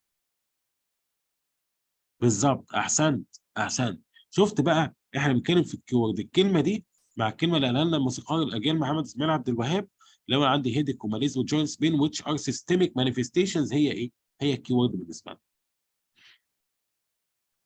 A 70 years old man with an existing diagnosis of 5 centimeter abdominal aortic aneurysm and atrial fibrillation. تمام. with acute abdominal pain radiating to his back. His medication include warfarin and bisoprolol. The last INR was taken 2 weeks ago كان 2.5. Observation blood pressure 90 على 40. الهارت ريت 140. The decision is made to proceed for emergency surgery within the next 30 minutes. What is the following most appropriate management للورفرين؟ هتعمل ايه الورفرين ده؟ بدي فيتامين كي انترافينوس، ولا بستوب الورفرين وبستارت تريتمنت دوز انوكسيبرين اونلي، ولا continue warfarin but bridge with enoxaparin immediately after surgery، ولا go for factor prothrombin complex concentrate give 4 factor prothrombin complex concentrate، ولا ابتدي dual therapy with warfarin enoxaparin؟ بنعمل ايه في العيان ده؟ انا عندي العيان دوت عنده abdominal aortic aneurysm atrial fibrillation وابدومينال بين راديتنج، يعني بدا يخش في ايه؟ في دايسكشن. هعمل له ايه للراجل ده؟ بدي فاكتور 4 فاكتور بروثرومبين كومبلكس كونسنتريت. الدكتوره مها بتقول لنا كده، والدكتور محمد اسماعيل بيقول لنا كده. ماشي. صح، هي دي الاجابه الصح، ان البيشنت ده عليه امرجنسي سيرجري، فبدي ده عشان يريفرس ايه؟ عشان يريفرس. ادي الريكومنديشنز بتاعتنا اهي قدام حضرتك. لو انا عندي سيرجري هتستنى ل 6 ل 8 ساعات، بدي 5 مللي جرام فيتامين كي. لو السيرجري كانوت ويت، بدي 25 to 50 units per kilogram for 4 factor بروثرومبين كومبلكس كونسنتريت. تمام؟ خلاص؟ يبقى هنا التايمنج بتاع السيرجري هو ايه؟ هو الكي وورد بالنسبه لنا. A 2-day-old baby girl is noted to become cyanotic while feeding and crying. A diagnosis of congenital heart disease. What is the most likely؟ لسه قايلين السؤال ده في الأول، بسرعة بقى الإجابة دي. لسه قايلين عليه.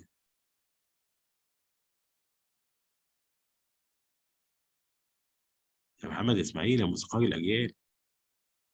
2 day. 2 day. 2 day يا رجالة. excellent. 2 day. احنا قلنا الكلمة أهي. أهي. تمام. Transposition of the great artery most common at birth followed most common overall. تمام. ماشي يا موسيقار الأجيال. طيب. 25 years old female non-partner disease, okay, present with emergent but severe muscle pain, muscle weakness, while awaiting a potassium result from a laboratory. Which of the following ECG finding would be most consistent with severe hypokalemia؟ ماشي يا معلم، ماشي، ولا يهمك يا مصطفى الأجيال. U wave T wave inversion PR shortening U wave ST depression T wave inversion U wave PR shortening ST دي hypokalemia. T wave inversion PR shortening ST T wave inversion PR ST. ايه يا باشا؟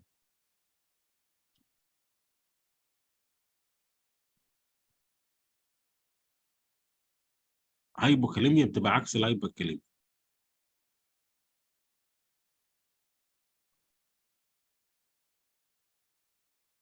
طيب الدكتورة هنا ماشي، والدكتورة ريم، والدكتور مها. اوكي، معظم الإجابات في الاتجاه ده. مصطفى قال إيه؟ مصطفى دخل بقى بقوة، بقوة يضرب بقوة. مصطفى طبعا ده بص ما حدش يقدر يجادله في الموضوع ده. يعني حتى لو باص تيست قال لنا إجابة والصح ومصطفى قال إجابة غلط، نعتبر إجابة مصطفى هي الصح. ده موضوع وشغل بتاع الإلكترولايتس. مصطفى عايش حياته بين البوتاسيوم والصوديوم والمغنيسيوم والفوسفين والفوسفورس والبيكارب.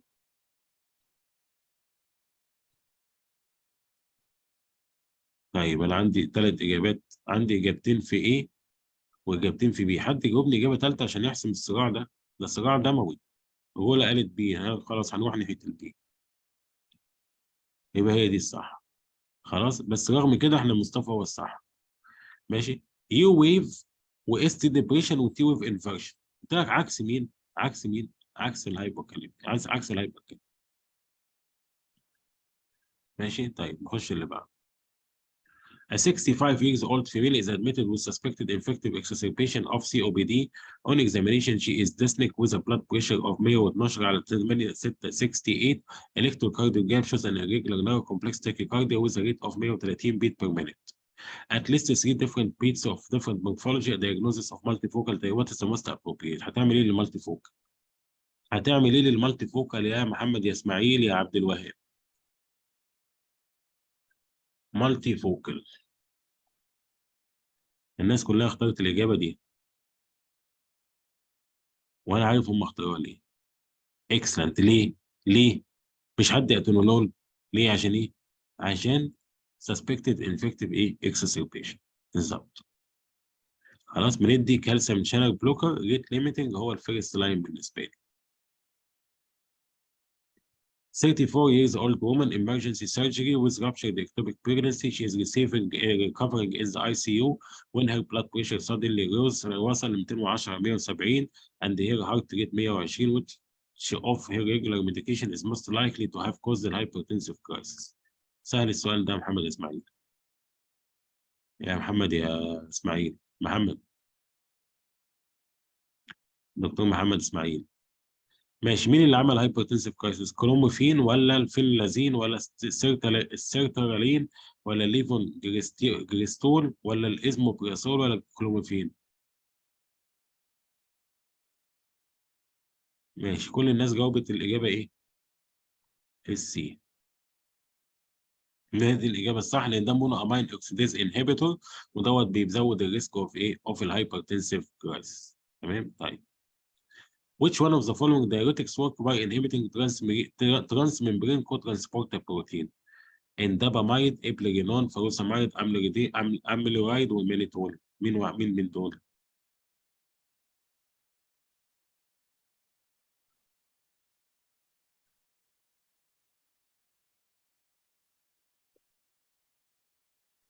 الفوسامايد. الناس كلها اختارت السي. اكسلنت، بالظبط هو ده الاجابه الصح. ماشي. A 70 years old retired officer worker is admitted to the medical unit with a 2-day history of shortness of breath and chest pain on expiration. He has had a normal chest X-ray and ECG, full blood count, CR, reactive protein, urea, and electrolytes. Unremarkable observation was normal. Which scoring system would be used to determine the which investigation to perform؟ واحد عنده 70 سنة شغال retired officer worker جاي للميديكال يونت to history of shortness of breathing and chest pain on inspiration. هتستعمل مين بقى في دول؟ شاد فاسك ولا تو ليفل ويلز ولا كارب 65 ولا روكال سكور ولا بيرك سكور؟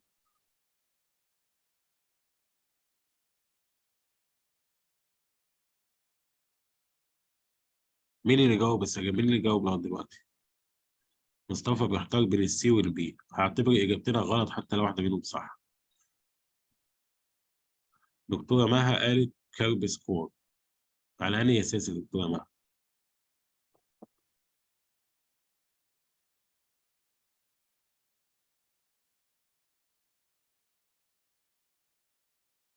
طيب ماشي، ما تقولوا لي اجابه ده، اجابه ده.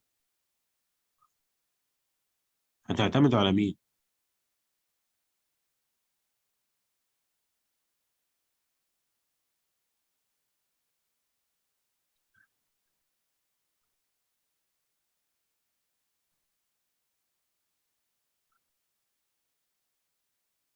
طيب الناس دلوقتي واحد مين في الاتجاه ده؟ ماشي. بالظبط. تو ليفل ويلز سكور، لان انت شاكك هنا في ايه؟ شاكك هنا في بالمونري امبوليزم. صح؟ تمام. طبعا ايه، مش محتاج بقى اشرح لكم التو ليفل ورك بتاع الويلز سكور والكلام ده كله. ماشي.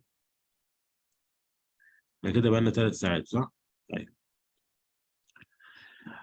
A 52 years old man is seen in the clinic after originally being referred with a progressively centered chest pain. راجل عنده chest pain 52 سنة.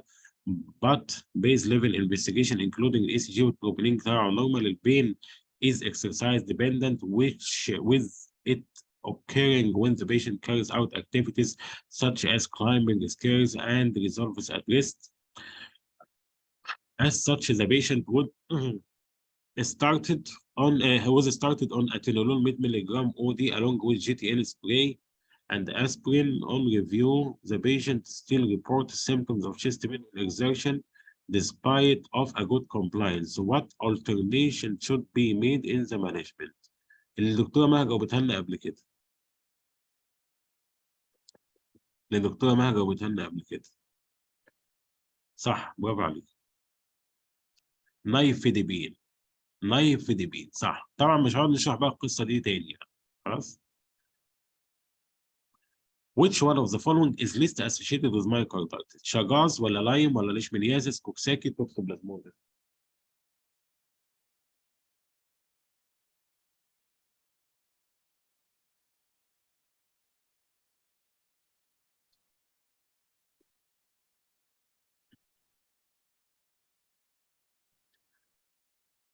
محمد اسماعيل ودكتوره مها قالوا ليشمانيازيس، اصدقهم. بالظبط، لان المايكاردايتس بالكوكساكي واللايم ديزيز والشاجاز ديزيز توكسوبلازموزيس اوتو اميون ودوكسوبيسي. تمام، احسن. A 45 years old man is diagnosed with type 2 diabetes. A decision is made to start simvastatin 40, which is the ideal time to advise patient to take his medication. طبعا سؤال تافه جدا. Before ولا after الايفنينج ميل؟ لاست thing in the evening. محمد اسماعيل قوي. قوي. دكتور محمد اسماعيل والدكتوره مها قالوا لاست thing in the evening. برافو عليك. A 57 years old man is reviewed to a specialist practitioner for poorly controlled hypertension. He has been taking amlodipine for some time, but his blood pressure remains high. تمام. Has no relevant past medical history apart from amlodipine. He takes no other regular medication. What is the option? What is the following option is most suitable to try next? بنتوفلوميسازايد، بومنتدين، فروسامايد، اندابامايد، سبيرونولاكتون. سؤال جاوبناه قبل كده. دكتوره مها والدكتور محمد اسماعيل. احسنتم انتوا الاثنين، ده سؤال جاوبناه قبل كده. معلش انا بقرا السؤال بسرعه عشان اعودك على السرعه دي في الاجابه في الامتحان. يعني انا بقرا لك السؤال كده بسرعه عشان تعود نفسك على ان انت تقرا السؤال بسرعه. انت عندك 90 ثانيه. طيب. A 37 years old woman who has been investigated for progressive shortness of breathing is diagnosed of primary pulmonary hypertension. Started on Bosentan. What is the mechanism of action of Bosentan? جاوبنا السؤال ده قبل كده. هل هو اكتيفيتور اوف السيرابيل ولا فوسفودايستريز ولا اندوثيلين ريسبتور انتاجونست ولا سلو كالسيوم بلوكر ولا بوستانويدز؟ تمام. دكتوره مها ودكتور محمد اسماعيل قالوا لنا ان هو اندوثيلين ريسبتور انتاجونست. احسنت. انت بتذاكر من ورانا يا محمد اسماعيل عبد الوهاب. ماشي. You have ordered a PNP test for patient with suspected heart failure. It has came back as being slightly elevated. Which one of the following factors may account for falsely elevated؟ حلو. مين اللي account for falsely elevated؟ obesity ولا سي او بي دي ولا فورسامايد ولا بيتا بلوكر ولا ايس؟ الله عليك يا دكتوره مها. ما شاء الله. الاجابه غلط. انا اسف، ومصطفى كمان. خلاص. السي او بي دي falsely elevated ادي هم.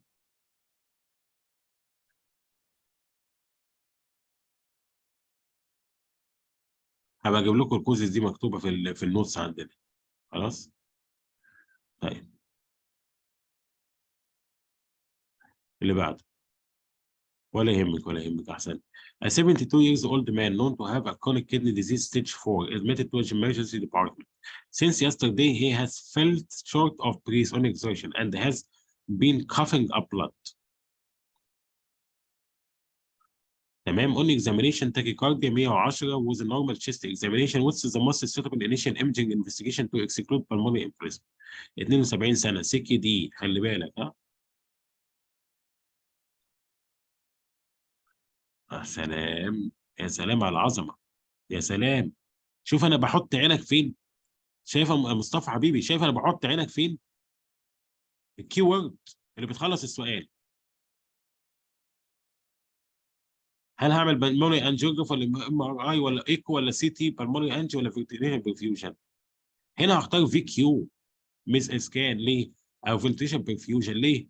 عشان الراجل عندي كرونيك كيدني ديزيز ستيج 4، فما ينفعش اعمل له مين؟ ما ينفعش اعمل له مين؟ ما ينفعش اعمل له السي تي بي اي عشان الكونتراست انديوزد نفروباثي. تمام؟ فبختار مين؟ بختار الفي كيو. A 63 years old woman successfully cardioverted for an unstable broad complex tachycardia. The cardiologist decides to commence oral amiodarone at 200 mg 3 times a day and wean to weekly intervals until maintenance of 200 mg once daily. What is the reason of this dosing strategy؟ جاوبنا السؤال ده الأول. ليه بدي هاي دوز الأول وبعدين بنزل؟ مصطفى جاوبنا صح، ودكتوره مها جاوبت صح، ودكتوره هنا جاوبت صح، عشان هو عنده فيري لونج هاف لايف. تمام. بالظبط، دي القصه اللي قلناها في الاول، شرحنا القصه ده، السؤال ده في الاول. شايف الاسئله بتتكرر باشكال مختلفه ازاي؟ You review a 41 years old woman 4 months ago. She developed a deep venous thrombosis and was warfarinized والاي تارجت اي ان ار بتاعنا 3 2.5. تمام. She has presented with a swollen tender، يعني عندها واحده دي في تي جديده عشان نختصر الكلام. هير اي ان ار above 2 for the past 3 months. She organized some investigation to exclude underlying post-thrombotic condition. What should happen regarding الانتي كاجوليشن؟ قلنا القصه دي. برافو. الاي ان ار نرفع يمين. مصطفى اكسلنت. دكتوره ريم خلي بالك. نرفع ل 3 ونص، لسه كنا قايلينها. نرفع ل 3 ونص. انا ومصطفى نطلع غلط ولا ايه؟ لا انا ومصطفى صح الحمد لله. نرفع ل 3 ونص، قلناها في الجايد لاينز اهو يا جماعه. قلنا اهو السطر اهو. فينس ثرومبو امبليزم تارجت اي ان ار 2 لو ريكارنت 3 ونص. تمام. عشان كده انا حطيت لك ايه؟ حطيت لك ايه؟ حطيت لك علامه على ان هي اهي جالها واحده دي في تي ثانيه، وحطيت لك علامه الاول هنا. خد معايا بقى مصطفى، خد معايا الحب، دوق معايا الحب، دوق. A 52 years old man has returned to his general practitioner for his annual health checkup. He has a past medical history of hypertension، بياخد رامبريل وفيلوديبين and daily bendoflumetazide. تمام. بلاد بريشر 158 على 9 ان كنترول. مش تختصر كده في الامتحان تعمل كده على طول زي ما بوريك. بلاد تيست هاف بين تيكن از بارت اوف هيلث تشيك. ادي الصوديوم 140، بوتاسيوم 4.8، باي كارب 26، يوريا 6.3، الكريات 115. وات از ذا موست appropriate mixed medication to aid؟ خلي بالك هنا الكيورد اهو. الكيورد اهو. الكيورد اهو. انا عندي الراجل ده بياخد رامبلين وبياخد فيلوديبين وبياخد فيندوكلوزازايد، بياخد 3. خلاص. انا عندي مين 4.8. هحط مين بقى؟ هحط مين في دول ولا مين في دول ولا مين في دول؟ رد عليا اقول. في واحد هنا هيبقى ايه؟ كنت انديكيتد على طول من الاول، ابدا افكر في مين؟ يا الفا بلوكر يا مين؟ يا بيتا بلوكر. الله يا لا يا مصطفى، يا مصطفى، يا مصطفى انا بحبك يا مصطفى، ما تعملش فيا كده. ما تعملش فيا كده يا مصطفى. اسبرونولاكتون ايه يا جماعه؟ كنت انديكيتد. كنت انديكيتد اكتر من 4.5. ده محمد اسماعيل عبد الوهاب عمال يغنيها. يبقى انا عندي هنا يا الفا بلوكر يا بيتا بلوكر. احسنتم، بيتا بلوكر. ما ينفعش سباجونولاكتون اهو كونتر انديكيتد. ما انا عملت لك عليها علامه. ده الكي وورد. مصطفى شفت عينك تجري على فين يا مصطفى؟ عينك تجري على مين؟ تجري على البوتاسيوم. 3 ادويه هو عايز يحط الرابع، اجري بعيني على البوتاسيوم. بوتاسيوم 4.8، ابص تحت سباجونولاكتون اشيله من اجاباتي على طول. واشيل طبعا فوسامايد واندابامايد، ما انا عندي دايوريتك. واشيل المين؟ واشيل اللوزرتان، ما انا عندي مين؟ ما انا عندي اس انهبيتور، فاضل لي بيتا بلوك. بصوا يا جماعه انا بحب السرعه. الله، خلصنا 100 سؤال؟ معقول؟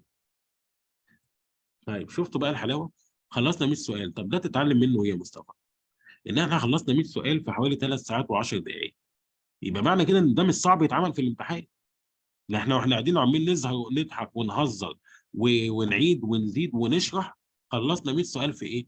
في 3 ساعات و10 دقائق. يبقى انت في الامتحان تقدر تخلص في اقل من كده بكتير. انت في الامتحان بتبقى مركز، ومش بتقعد تضحك وتهزر بقى زي الحاجات اللي بنعملها. تمام. انت شرفتينا يا دكتوره مها النهارده. احنا كده كده المحاضره دي متسجله. هرفعها على اليوتيوب كمان شويه واحطها على الجروب ان شاء الله، عشان الناس اللي ايه، اللي حضرت متاخر يعني. ان شاء الله الخميس الجاي هيبقى عندنا محاضره ريسبيراتوري. الخميس الجاي عندنا مراجعه ريسبيراتوري، حل اسئله كده برضه، هنحل 100 سؤال مع بعض. تمام. اشكركم يا شكرا جزيلا، وتصبحوا على خير يا اصدقائي الاعزاء. اشكركم، ربنا يخليك. يوم الخميس الجاي ميعادنا. هنحل برضه محاضره ريسبيراتوري، فذاكروا من دلوقتي بقى للاسبوع الجاي الريسبيراتوري، عشان نحل عليه الاسئله الاسبوع الجاي ان شاء الله. الف سلامه، مع السلامه.